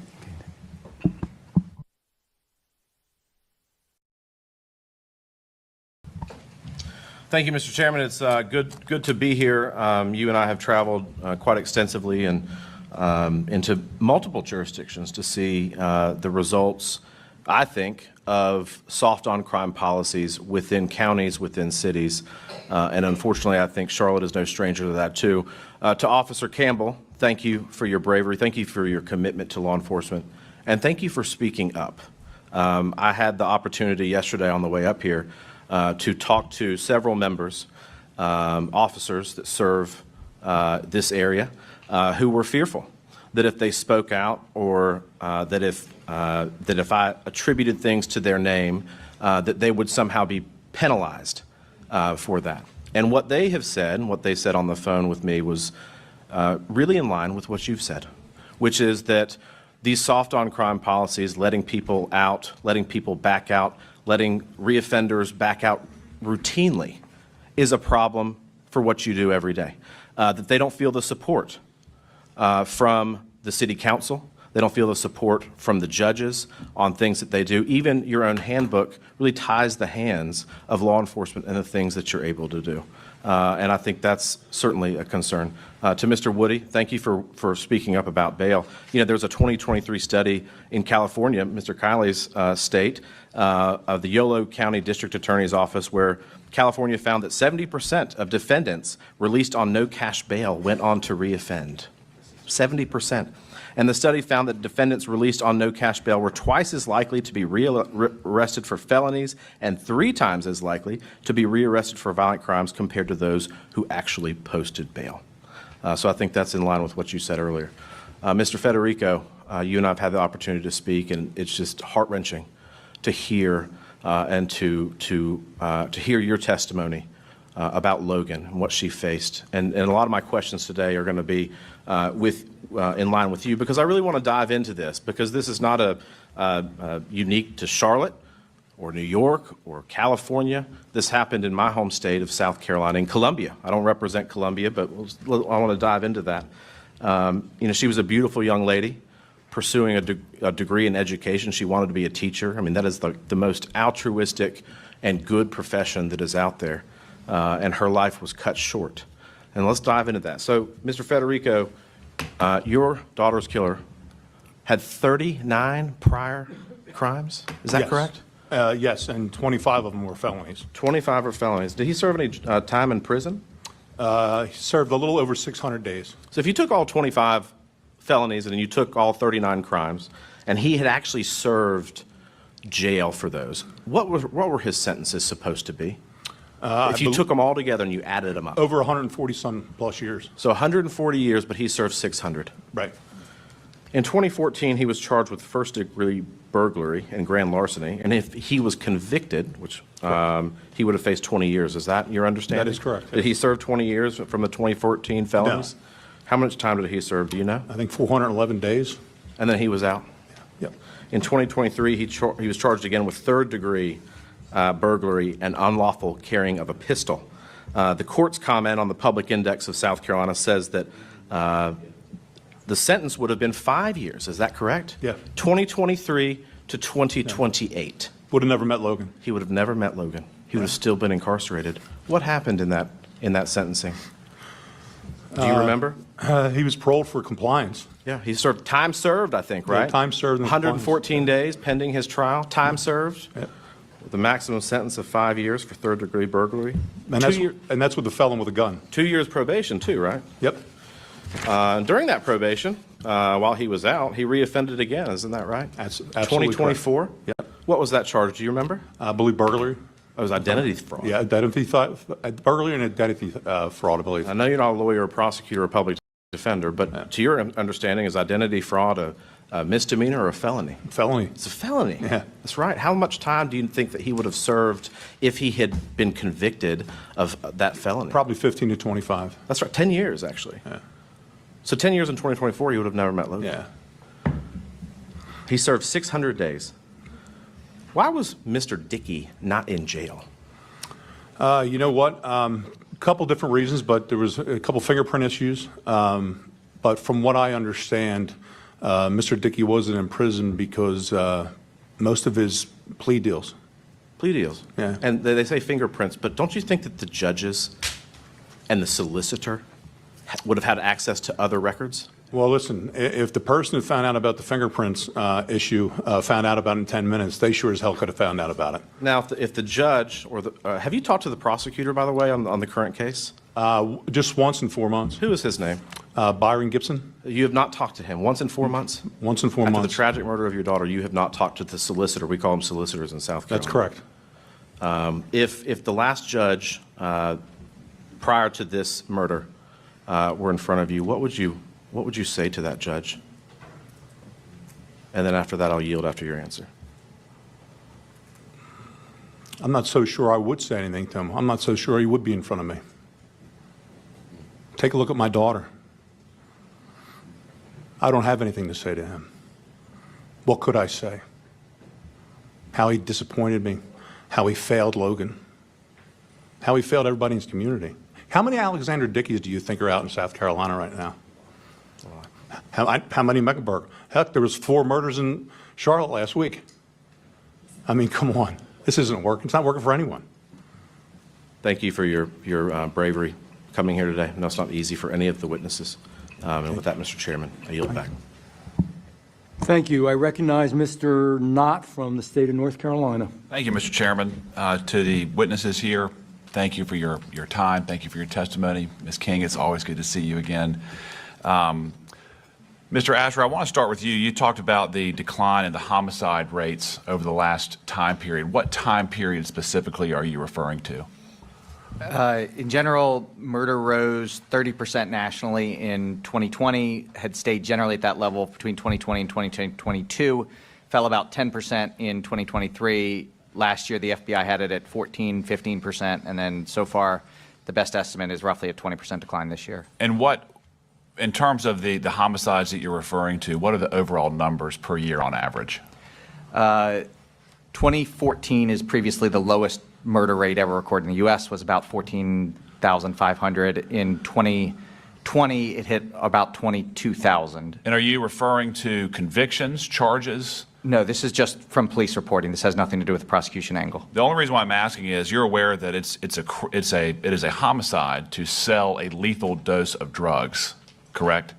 So in this case, it's the difference between a homicide and a murder. From the prosecution side, that can be a homicide, but from the way that the FBI is counting it, it would be a non-murder homicide. A non-murder homicide. Okay. Well, yes. A homicide a criminal activity results in the death of the victim, correct?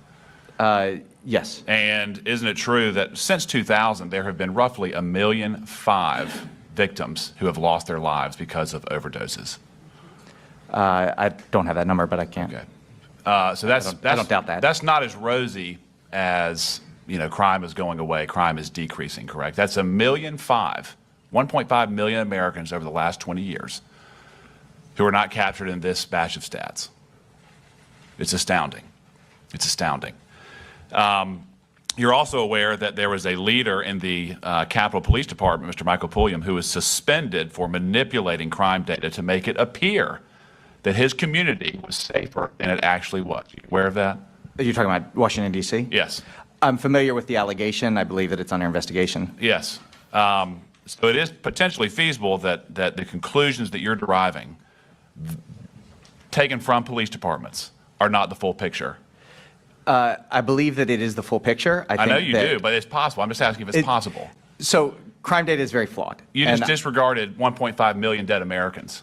Well, I'm not disregarding to try to paint the picture anybody, that we are in a safer community even, now. Even overdoses are falling this year. I think that I can appreciate it. That's because they've been so elevated. Well, and they're falling because we have protected the American citizens by securing the border. One can appreciate a trend that we are seeing currently, a downward trend in both overdoses. We're seeing a downward trend in murder. We're seeing a downward trend in violent crime, while also not saying that these trends are acceptable, that the problem is solved. When you sit here and look at and talk to the people on the ground in Charlotte, sir, I would submit that your conclusions are not tethered to reality.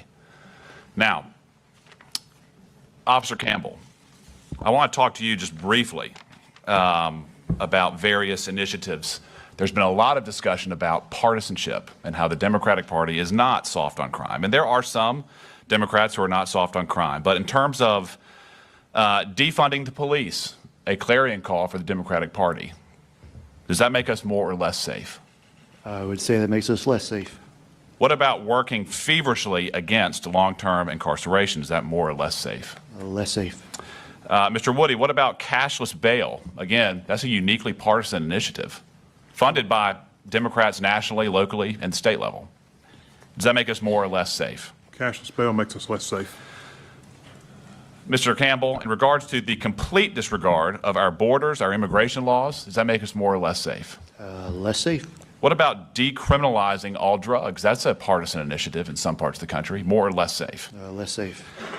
What about funding NGOs? Tens of billions. We talk about funding. We talk about mental health. We talk about victims funding. Tens of billions of dollars over the last 4 years that was handed directly to people who were here illegally. Does that make us more or less safe? Be less safe. So it seems to me that we have an ideology problem, not a funding problem. And would you say it's a coincidence that the top 10 most dangerous cities in the country are led locally by Democrats? Is that a coincidence? No. Now, Mr. Federico, I want to ask you, there's been a lot of discussion about you cannot incarcerate your way to public safety. Do you agree with that? Well, how can we find out? We don't do it. Right. I mean, there's percentages out there that after 3 years, after 3 years of release, 68% of them are rearrested. Right. So we've got to figure it out first. Put them there first, then let's do the math. Right. If someone has 39 arrests, 25 felonies, you think they've earned the right to be in a jail cell? He has probably one of the best resumes of a criminal. You think he deserves mental health, or does he deserve to be in jail? I think he deserves to be dead. Yeah. Ms. Alderman, in regards to your tragedy, again, thank you for being here. Did the criminal who affected you so mildly, does he deserve mental health, or does he deserve to be in jail? The Time has expired, but I'll let you finish that question. The criminals who killed Mary are not mentally ill, so it's not a valid concern of mine. Thank you. Mr. Chairman, I have a unanimous consent request, just one this time. I ask unanimous consent to enter into the record an article from Reuters dated September 29, 2025, entitled Exclusive Federal Drug Prosecutions Fall to Lowest Level in Decades as Trump Shifts Focus to Deportations. Without objection. We recognize the gentleman from North Carolina, Mr. Harris. Thank you, Mr. Chairman, and thank you to all of my colleagues for coming to be a part of this. I want to thank you for holding this hearing here in the city of Charlotte. I moved to Charlotte 20 years ago, brought my family here to become the pastor of First Baptist Church here in downtown Charlotte. And I can tell you that in that 20 years, the Charlotte that we have discussed here today, there's a lot of issues that I think all of us have recognized. And quite frankly, I'm very thankful to have an opportunity for us to converse on how we can make it safer and for its residents and its visitors. All of us here in this room and across the country have seen the video of the tragic murder of Irina Zarutsko. We've heard the harrowing stories that all of you have shared today. And again, I add my heartfelt condolences to you, but my incredible admiration for your strength and resolve and courage to continue to tell the stories, and you cannot quit telling them, and I'm very grateful for your willingness to step up. But in the case of Irina Zarutska, DeCarlos Brown Jr., we know, had a long criminal history, and despite this, in his last encounter with the law prior to murdering Irina, Magistrate Teresa Stokes released him back into the community with only a simple, and I quote, written promise to appear for his trial. Now, sadly, it's all too common for a criminal to be let off easy by a judge, only to have him turn around and commit even worse crime. And you know, and I know, this is unacceptable. Officer Campbell, I want to turn to you quickly. Have you encountered situations where individuals with a history of violent crime were released and you saw later reoffended? That would be the majority of the people I arrested. The majority. Thank you, sir. In your view, how do lenient bail policies impact crime in Charlotte? It would increase it because they know they're not going to be held accountable. And how do you as a police officer feel when these criminals are arrested and are shortly released immediately back into the public? I feel like majority of the work that I've done was pointless because they'll be out on the streets while I'm still writing the report. Well, in my view, lenient bail policies are not working in the city of Charlotte or cities across this nation. Criminals need to know that when they get arrested, they will not be immediately released on just an unsecured bond or written promise to appear. In fact, I want to share a story that former Union County DA John Snyder shared with me years back. A man was arrested just over the Charlotte border in Union County, and that I represent. Being a repeat offender in Charlotte, he suddenly noticed that the police car was headed in the opposite direction of Mecklenburg County Jail. After raising this concern with the police officer, he was informed he had been arrested in Union County, not Mecklenburg. And upon hearing this, the man began sobbing because he knew he was going to jail that night and would spend the night in jail. Jurisdictions across the state should strive to send a similar message wherever you are. Many of those issues need to be dealt with by our North Carolina General Assembly, as we've heard today, and I'm glad to see that they're already doing so with the passage of Irina's law. And I'm certainly praying, and I hope all of you are urging Governor Stein to find the courage to sign it into law. And Mr. Woody, turning to you, could you please describe for all of us the changes that Irina's law would make to North Carolina's system for bail? In accompanying with the Pretrial Integrity Act, an offender who reoffends is automatically held 48 hours or until they see a judge in front of a first appearance. In addition to that, it would recuse the people from having an unsecured bail. They'd be required to post a cash bail, secured bail through a bail bondsman, or a family member with property or assets through an accommodation. Well, and thank you for sharing that. And I believe Congress has got to take action as well. We cannot sit by and allow these mismanaged cities to put Americans in danger. In fact, I'm going to be introducing two bills in the next week, one for accountability, the other for transparency, as one of them is going to ensure jurisdictions that get federal grants for public safety do not defund their police or implement cashless bail lest they lose any of those government funds, and one to require the Department of Justice to publicly identify every jurisdiction in this country that implements these cashless bail policies. And I look forward to working with my colleagues on the Judiciary Committee to deal with these important matters. In just my last few seconds, let me say, Mr. Federico, how has Logan's tragic death shaped your view of the criminal justice system? Very disappointing. When criminals have more rights and are respected more than an innocent young woman at age 22, it should send a shockwave to everyone. Absolutely. Well, again, let me just say thank you to all of you for sharing your stories. Please keep sharing your story. And with that, Mr. Chairman, I yield back. Thank you. I now recognize Mr. Moore from the great state of North Carolina. Thank you, Mr. Chairman, and I want to thank the committee for being here today. I'm proud to represent Charlotte in Congress, part of Charlotte, and while I'm glad that the committee is here, I certainly hate the circumstances under which that the committee has to be here.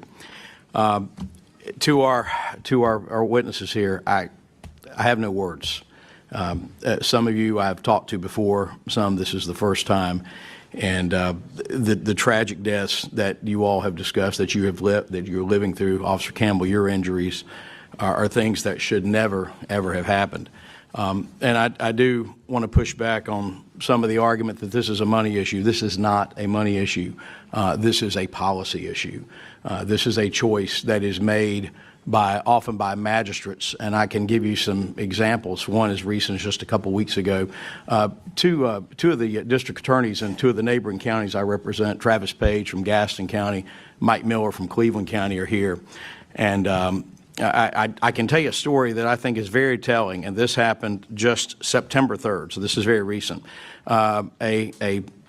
A guy by the name of John Alexander was accused of breaking into a Belmont Abbey college dorm room and sexually assaulting a student. That happened in Gaston County. However, he was initially arrested here in Mecklenburg County. Guess what his bond was, Mr. Chairman? Here, the bond was set at $50,000. He made bond. Once the case got transferred over to Gaston County, the district attorney and the judge there raised the bond to $500,000, and so that this person would be incarcerated. That's an example from just a few weeks ago, right here, showing the difference. And the fact that you have this pattern happening right here in the two counties that I hear about the most, the complaints about, are Mecklenburg County and Durham County. Those are the two that I hear about most often when I talk to law enforcement officials all around the state. And that it's just, and it all tends to come down to, and frankly here in Mecklenburg, the criticism has not been with the district attorney, it's been more with the magistrates and the judges, just letting these criminals come in and go right out the door. I mean, Officer Campbell, you just testified there are times when you're still doing the paperwork and the criminal is walking back out on the street. Is that correct? That would be correct. And just curious, I mean, how is that is that more often than not, or is that just kind of a rare thing? No, it happens quite frequently. I mean, that should not be that should shock everyone. And that should drive the point home that this is not about money or programs or whatever else, and some of these feel-good programs that get kicked around out there to try to divert people from jail. There are people who are dangerous and they need to be incarcerated. And I'll tell you the other problem that we have, and that is the lawsuit a couple decades ago, I think the ACLU filed at wanting to get folks out, deinstitutionalize folks with serious mental issues. Well, guess what you have now? You have people out on the streets. Your homeless problem has gone through the roof. You know, you can't go anywhere without seeing homeless encampments, even in my small town of Kings Mountain, where this is happening. It's happening all over the country. And it's because of these leftist policies of trying to get people deinstitutionalized who have mental issues. And guess what? Some people need to be in the community, but guess what? There are dangerous people who should not have been in the community. And I point to the situation with Irina Zarutska. Not only should this guy have not been out on bond from previous things, but why didn't somebody involuntarily commit this guy, right? I mean, this guy, you know, whatever you want to say, this guy should not have been on the streets.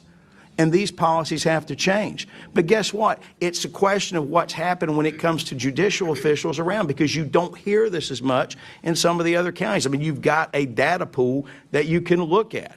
And for those who are here in the public or whatever, I mean, you've got two neighboring district attorneys sitting out in the audience today. Talk to them after this hearing. Get them to talk to you about what the stats look like in their counties. I want these victims' families to know that you were not done properly. Your loved ones were not provided justice. That has to change. To the family of Irina Zarutska, I have had the opportunity to speak with her uncle. Absolutely tragic. You know, leaving a war-torn country, coming here, starting over, only to be murdered by some animal who should have been behind bars on this light rail. Just unspeakable. I just want these family members to know. I want her family member to know, Officer Campbell, who now lives with a disability, because I want you to know that these stories are not in vain, that change has to come. I appreciate your courage in being here today, and I appreciate the message that's being sent forth. And Mr. Chairman, I appreciate this committee going around the country, because the American people are sick and tired of this, and it has to change, and it's going to change. With that, I yield back. Gentleman yields. I thank the gentleman, and I recognize the gentleman from North Carolina, Mr. Rouser. Thank you, Mr. Chairman, and I want to thank you for allowing those of us who are not on the Judiciary Committee to join you here today. My primary committee assignments are Transportation and Infrastructure, and Agriculture, and Science and Technology. And but first, I want to tell each of you my heart really goes out to you. It is unbelievable what you have had to endure. And I can tell you that all of us here are going to work very, very hard to make sure that justice is achieved. It may take a little bit, but we're going to work hard. I also want to acknowledge that my mind and heart are with my friends in our community of Southport, which is in my district. And it strikes me that we have a real issue of a moral, what I'll call a moral and spiritual crisis in this country that needs to be addressed as part of the big picture as well. Given my role on the Transportation and Infrastructure Committee, where I'm chairman of Highways and Transit, we're in the process of writing a highway bill, for lack of a better way to put it. And that's going to include an opportunity to make modifications to our transit programs. And one of the things that I've observed through my research that is really interesting to me and quite appalling is fare avoidance. Folks get on these light rails and they're not paying any fare whatsoever. That was the case, with the murder here in Charlotte a few weeks ago. And Mr. Campbell, if I can ask you, is that something that you personally have witnessed a good little bit? Is it lack of resources or lack of commitment to police these light rail cars and make sure people are paying their fares? Well, the light rail system is controlled by CATS, and they employ their own security. Right. More cops, to me, would not be the answer. I mean, CATS can control their own fares, but there's never been a system that, checks to see if they paid their fare or not in the first place. Yeah. Well, one of the fundamental principles is you get more of whatever you incentivize. And if people do bad and they're not reprimanded, if there's no consequence, they're going to continue to avoid paying any fare. I think that's definitely an issue that we'll look at in the context of our highway bill.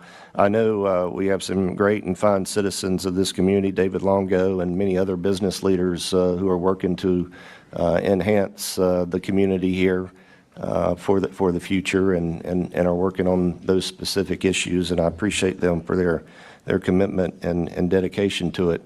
But when you have public transportation systems that the average person does not want to ride, that makes it very, very difficult, to keep them financially viable and sound.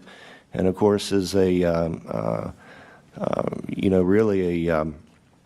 a problem for the community as a whole, because after all, taxpayers are paying for them. Let me ask you, Mr. Woody, switching gears a little bit, I'm just curious your thoughts on this. Do you think magistrate judges are under political or institutional pressure to release offenders with minimal bail, even in violent cases? I think magistrate officials are given a bail schedule, and whether they adhere to that bail schedule or not, I think will be under their own accord.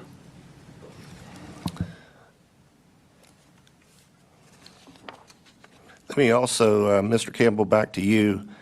Based on your experience in law enforcement, have you observed a correlation between the implementation of more lenient criminal justice policies and an increase in violent crime in the Charlotte region?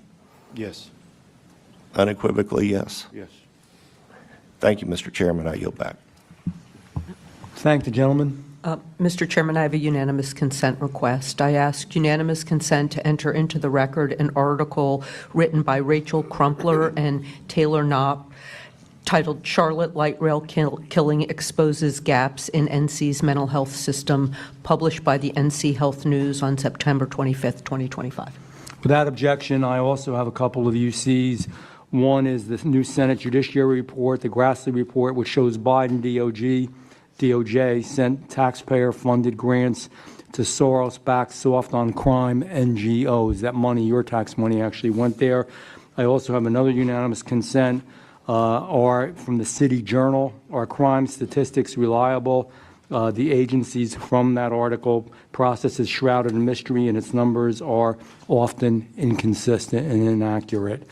With that, I will recognize the gentleman from North Carolina, Mr. Edwards. Thank you very much, Mr. Chair. And again, I appreciate the opportunity to be waived onto this committee, to visit Charlotte and to hear from this fine panel of witnesses. To each of you, thank you for being here. Thank you for your courage. I want to apologize to you, first of all. I find it interesting that we've heard in many situations from the folks that have talked today, efforts to distract us from what the actual issues are. Efforts to create diversions from the horrible stories that we've heard from our witnesses here today. We've heard this issue politicized with documents that have been entered that have absolutely nothing to do with the relevance of your stories. And I apologize to you for that. Frankly, I'm embarrassed that way too many times this is the way Congress operates. But I can promise you that while this behavior might be taking place up here with this panel, your stories have resonated with every member that's up here. And we will remember these when we get back to Washington, D.C. I apologize that we're hearing from folks that just say, give me more money and I'll fix the problem. That's typically what we hear with about any problem that I've faced in Washington, D.C. Give me more money and then I'll fix it. If there's anybody here that believes that simply reaching deeper into their pockets will fix this problem, please leave a collection over here in front of Ms. Ross before you leave today. We've heard that less guns on the streets by law-abiding citizens would fix this problem.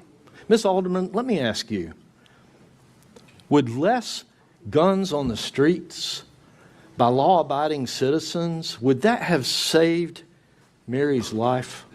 No, not in Mary's case, absolutely not. It would not. I ask you, Mr. Woody, while no, I don't think anybody here is an expert on Arana Zarutska, do you believe that less guns on the streets by law-abiding citizens would have saved her life? Absolutely not. And yet we're turning our conversations towards those types of things. We heard up here that Charlotte has the eighth best crime rate in the country. Ms. Alderman, do you take solace in knowing that somebody wrote an article that Charlotte has the 8th best in the country? Does that help you? I don't care. Exactly. That has nothing to do. It's completely irrelevant. With us saving Mary's life. We heard up here that, I think it was Ms. Adams that mentioned that there's been a 25% reduction in violent crime. I think we heard something similar from Mr. Ashner. Mr. Woody? Well, I'll ask Mr. Federico. A reduction of 25%, does that give you any solace? I'd like to see where it was. It certainly wasn't in our daughter's case, I can tell you that right now. We heard up here that we should feel comfortable that in 2022, Biden signed the Bipartisan Communities Act. Mr. Federico, do you take any solace in that? Does that give you any comfort at all? No, there's only one thing that would have kept my daughter alive, and that would have been keeping a career criminal in prison. Exactly. And so I apologize to you. There's been so many distractions to what the conversation really should be up here. We've heard a number of times that there's a failure of policy, and I can buy that in some cases. Definitely, we need to eliminate cashless bail. That's a policy that we should go after. I would suggest more than policy, we need transparency and we need accountability to the people that are charged with implementing those policies. Mr. Woody, I'm about to run out of time, and I know you're probably not an expert on the court system. By the way, thank you for your service in law enforcement, most of which I understand was in my district, so thank you very much. How are magistrates selected in North Carolina? Magistrates are appointed. And they're appointed by? The Chief Superior Court Judge. Which are selected? They're elected. The resident Superior Court judges are elected. And so what I think I hear you saying is that we as citizens, communities, can elect folks to implement those policies. And it may be that we need more policies or more reporting to make the accountability a bit more transparent. I'm out of time. We could go on this forever. Thank you all. I appreciate you being here. Gentleman yields. I thank the gentleman. I recognize Mr. Harrigan from North Carolina. Thank you, Mr. Chairman, and thank you to our witnesses today. I genuinely appreciate your heartfelt testimony, and it is something, as Mr. Edwards has said, that will resonate with all of us forever. You have that commitment from us. I find it personally disgusting that members of this committee have suggested that this is political theater for the purpose of negotiating an open seat, while distracting from the fact that violent repeat offenders are continually let free from our judicial system. That is the problem that we have, and that is the only problem that we have, period. We've had a lot of talk about money today. I will actually give DA Merriweather some credit. He got together with local business leaders and local government officials to decide, okay, hey, what is the minimum amount that we actually really need in order to get the job done? Because from his words, he said, I don't want to throw money at this problem, because the problem really isn't money. And out of the 10 additional DAs that he needs with 5 additional staff assistants, that's exactly what the state legislature has authorized, and it's just waiting on Governor Stein's signature to be put into law. That's happening. But we've got to understand that the lack of 10 DAs in a system that has 84 DAs already is not the problem, and it's mutually exclusive from the problem of judicial posture with respect to judges and magistrates simply allowing violent repeat criminals back on our streets, as well as trial delays, which, as we all know, over the course of time, we lose witnesses, we lose accuracy of testimony. It degrades the system of justice that we have. We cannot allow this to continue to stand. But what I find absolutely indefensible is politicizing this committee testimony here today in front of these victims and the families of these victims, saying that this is for political purposes. Mr. Asher talked about statistics today. The statistics that he entered into his testimony today about declining crime are only through June of 2025. It does not talk about July, August, or September. And you know what's happened in July, August, and September? The murder rate has skyrocketed in Charlotte. We are picking and choosing what type of statistics we want to share to forge a narrative that is detached from reality. And that narrative does not line up to the experience of Officer Campbell, Mr. Federico, and Ms. Alderman. Let us not forget that. One of my Democratic colleagues said, don't judge us by what we say, but what we do with respect to money. Let me be very clear. The sole force behind defunding the police has been the Democratic Party, period. They have created unrest. They have created a desire within our population to not step up and serve in law enforcement. I had a long meeting with Johnny Jennings, the former chief of police in CMPD. And I asked for a meeting. I said, what's working, what's not working? I want to go through everything so that I might be able to help you. And at the end of what was supposed to be a 45-minute meeting that actually lasted 3.5 hours, he said, Mr. Harrigan, I just want to thank you. And I said, why, Chief? And he said, because not one time in my entire career, 30 years, has an elected official asked to talk to me about what's working, what's not working, and that let me know that they had my back. Not one member of the Charlotte City Council, not one member of the Mecklenburg County Commission, not the mayor, not a single congressperson had ever come before him and asked, how can we help, as opposed to just absolutely running him through the mud when things didn't go their way in traditional media. Guys, we have a problem here. We have a very real problem that we need to work together to solve. But we have to understand what is the root of this problem. And it is, as Mr. Moore said, it is not money. It is poor policy built on poor principle that is leading us down the road to failed outcomes. We have failed leaders who are leading us down the road to failed outcomes, and it's their kids that paid the price. That's got to stop. I've got a daughter, 2 daughters, Reagan and McKinley. They're 6 and 8. And God forbid, if something like that ever happened to them, I could not be a civil citizen. Mr. Federico, I thank you for your restraint today. God bless you. I yield back. The gentleman yields.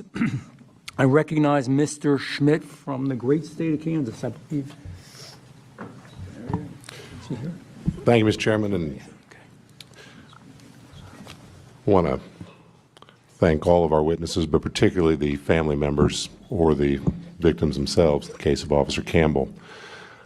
I have not met any of you personally prior to today, but I feel like I know you. I've spent 12 years as Attorney General in our state. I spent a lot of time with families who have lost everything.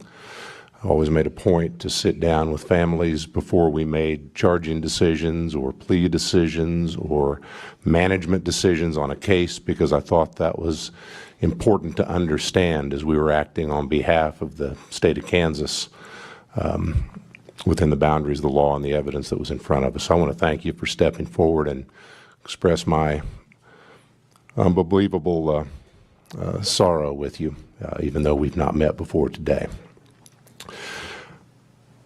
You know, I don't know how it is here in North Carolina. I'm learning how it is in Washington, D.C. when we debate criminal justice policy, but I'll tell you how it was in Kansas for a lot of years when I served in public policy roles. Our legislature would say all the right things, including me when I was serving there.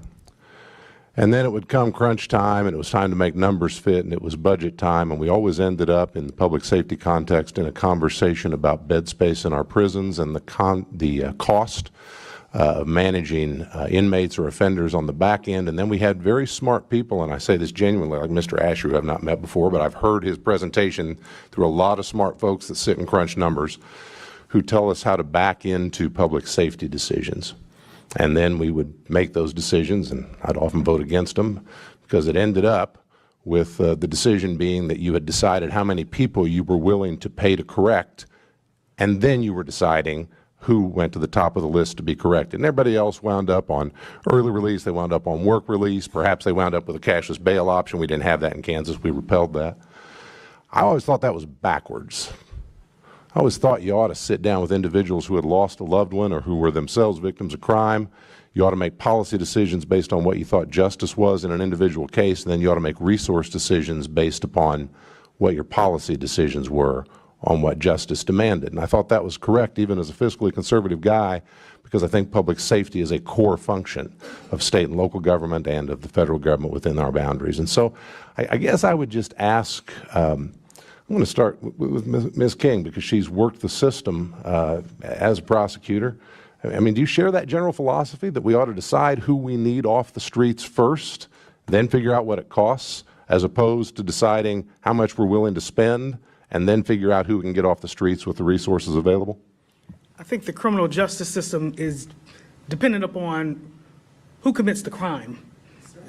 And so who commits the crime is who the resources, whether that's investigation, prosecutorial, that's how those resources are allocated, working cases against the individuals that commit the crime.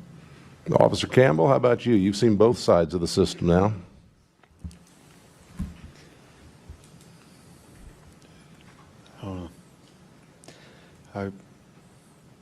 Because I don't know where you want me to begin. Wherever you think is appropriate. We sit here and we allocate funds and time and equipment to arresting one person. Go through the system, they're already back out. They commit another crime before they have their court case. Now you got 2 court cases. It just keeps piling up. So that would be my experience in this whole thing. So. Mr. Woody, you deal with a particular slice of the offender population at a particular moment in time. Any thoughts on that general approach? I think the general approach would be that there has to be some sort of accountability for the offender. We start with the accountability at the date of arrest, and the accountability follows them throughout the duration of the charge, so the snowball effect doesn't begin. I think cashless bail has no accountability for the offender. They're released 1 day, 2 days, 3 days with no consequences versus secured bail. If they go through a secured bail process, they have family, someone with collateral, someone with skin in the game to verify that they go to the court system. Mr. Federico. The safety of the community has to come first. And if that is putting somebody in prison right away and not letting them go until it's ready as far as their hearing, you have to think of the community first. Nobody thought of the community first. 39 arrests, 25 felonies. Come on. Seriously. Who can possibly explain that to me? No. So it has to be, you put them in there, we'll worry about it later. We'll figure it out. Simple as that. Amen, sir. And I believe I'm out of time. I would ask Ms. Alderman, but I'll leave it to the chairman on that. Thank the gentleman, both of you actually. Let me get my place here. Yes, Mr. McDowell, I recognize Mr. McDowell, the gentleman from North Carolina. Well, thank you, Mr. Chairman, and thank you to each of the witnesses for being here today. I want to first address something that one of my colleagues said to begin this hearing, which was that apparently all of the folks on the Republican side are here to talk about catchy slogans, and that's what we care about. And I take offense to that. And I think it's wrong, and I think it needs to be called out because 9 months ago, I was sworn in to serve as a member of Congress, and the only reason that I ran for Congress was because my little brother is one of those statistics that Mr. Asher failed to mention. He was killed by fentanyl poisoning. And this is not a statistic for me. This is not a catchy slogan. What this is a way for me to get up and do something about it. I wouldn't be in Congress were it not for failed policies of Democrat politicians that left our border wide open. And so I take offense to what my colleague said to begin this meeting, that all we care about is catchy slogans, because it's wrong. I know firsthand, Mr. Federico, what it's like to see that picture, a picture of a lost loved one that drives you, that motivates you. In my office, I keep a picture of my brother that I have to see every single day before I go to vote, so I remember why I'm here. And every day when I see him, I will see Logan, because that's why I'm here. I'm here to do something about it. We're all here to do something about it, because we cannot let these beautiful people that are murdered by dangerous criminals who have been in and out of custody but never actually put in a box where they belong. We can't do nothing. There's been a lot of conversation today about funding and mental health, and my wife is a therapist, and I don't think, as good as she is, I don't think an hour a week with my wife would have saved Irina, because I don't think that would have saved DeCarlos Brown's mental health. No, he's an animal, he's a criminal, and that is obvious by the horrific video that we saw. He belongs in a jail cell, and it is a failure. I won't even call them leaders, because they're not leaders, because leaders would have made sure that he was in prison. They're elected officials that didn't do their job, and they need to be called out for it. I hate that Mr. Asher is not here to talk about the rosy statistics that he offered us today, but I don't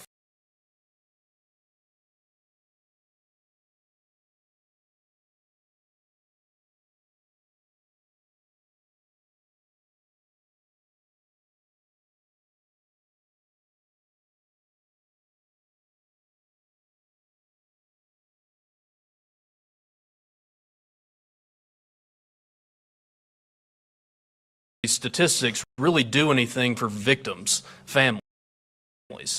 And so, Mr. Federico, I have a question for you. Do the statistics that Mr. Asher shared with us today, do they do anything to ease your pain? I think they're crap.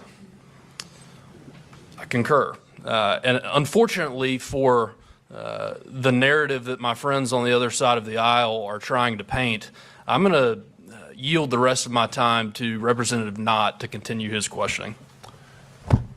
Thank you, Representative McDowell. You know, it's alarming that we've been told it's a funding issue, it's a mental health issue. You can't incarcerate your way or law enforcement your way out of crime. Stats tell you, Charlotte, that you're safe, so sit down and be quiet. It's outrageous. It's outrageous. And their statistician said, disregard 1.5 million dead Americans. That law enforcement data that he utilized is inherently flawed. But sit down and be quiet because you're safe. I find it outrageous. We do not have a spending problem. We have an ideology problem. And when we start to look at behavior as some sort of collective trend or some sort of disparate impact if we actually police, rather than what one person does he or she deserve to be charged and prosecuted? We're going to be way off course. That's it. Justice is blind.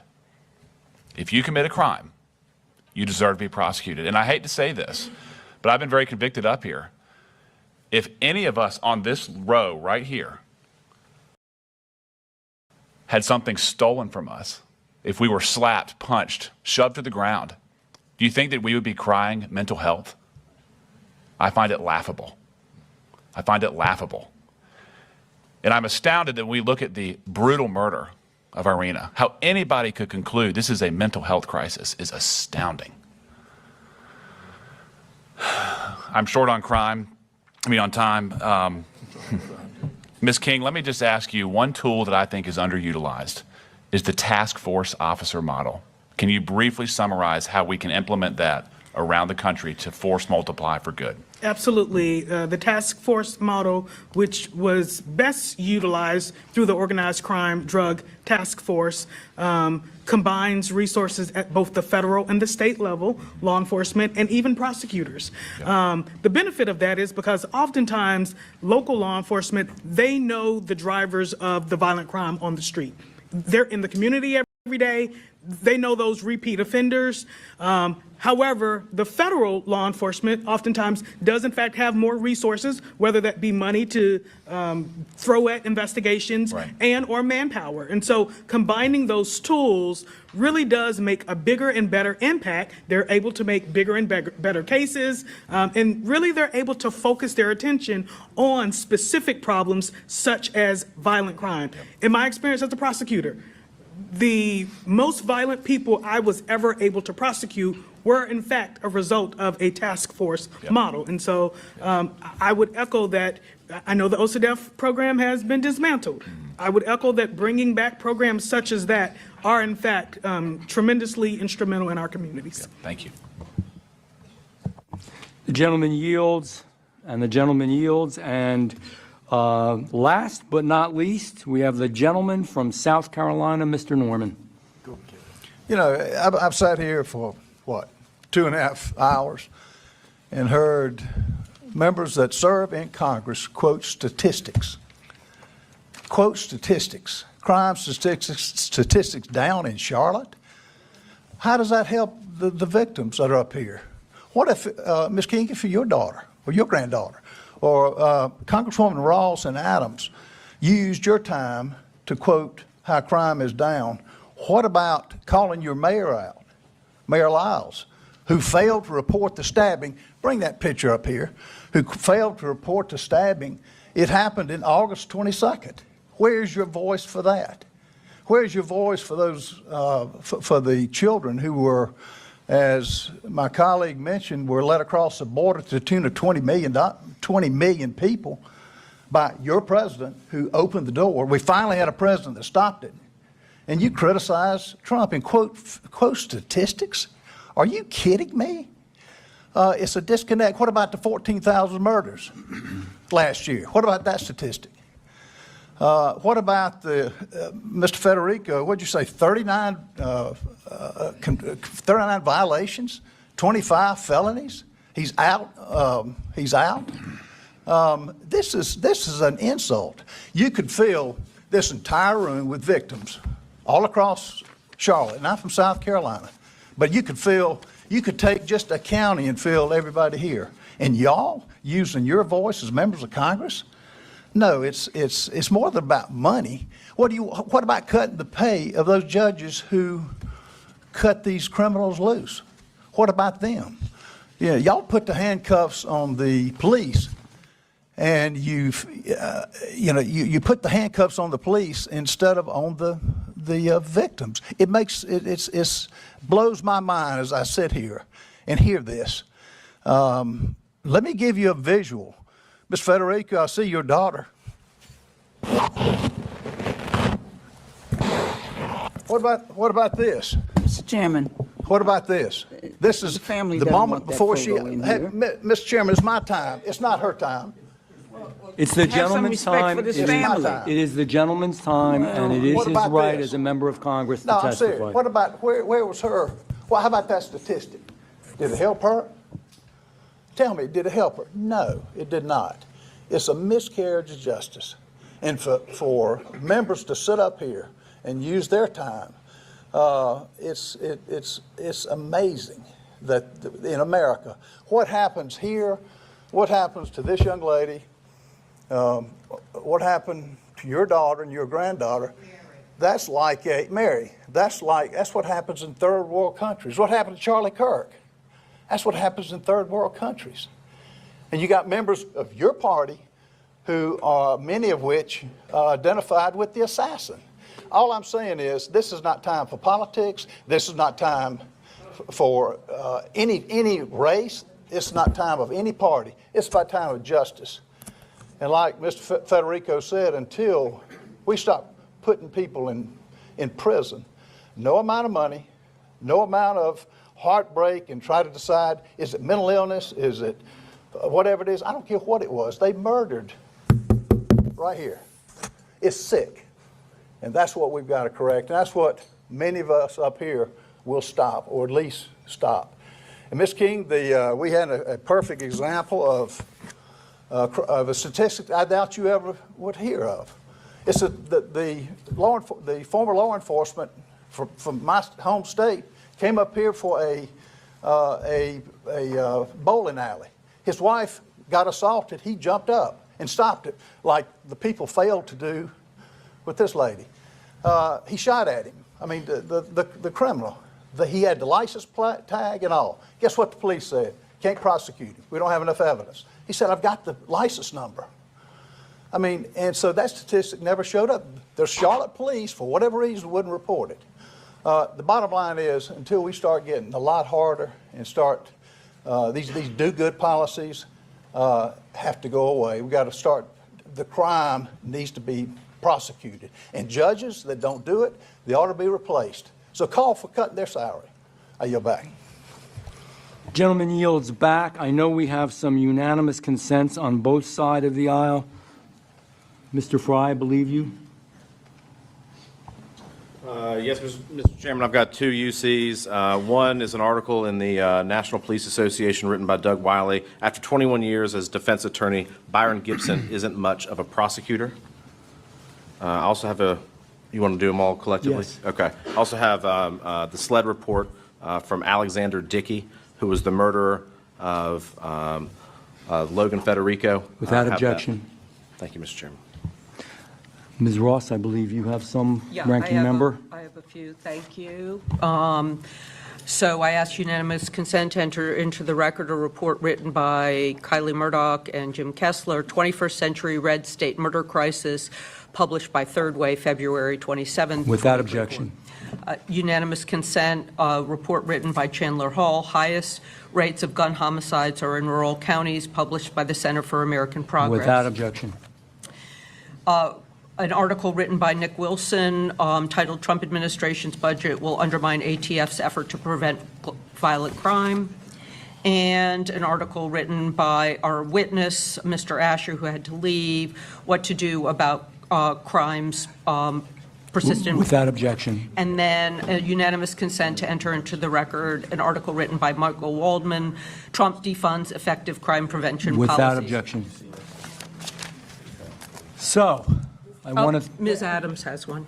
I'm sorry. Mr. Chairman, I'd like to enter into the record, ask unanimous consent to submit the CMPD report, a weekly crime report, Charlotte Mecklenburg, from August 24th to 2025, showing a 30% decline in homicides compared to the same period last year. Without I objection. want to apologize to Oreen's family for that photo. They don't want that continue to be used to politicize, This is and not that's a exactly what Your you time did. has expired. Your time has expired. Mr. Chairman, yes. a unanimous consent request. Yes. Move to admit Heritage podcast, The Blue City Murder Problem. The left's claim that America has a red state murder problem is misleading and deflects from progressive soft-on-crime policies that have wreaked havoc. Without objection. So I want to thank you all for being here. I do want you to know one thing. Politics is not what it should be sometimes, but I believe that the majority of folks up here really did hear you, for real. And we'll do the very best that we can. It concludes today's hearing, and we thank our witnesses for appearing before the subcommittee today. Without objection, all members will have 5 legislative days to submit additional written questions for the witnesses or additional materials for the record as so desired. The hearing is adjourned. Good job. Thanks.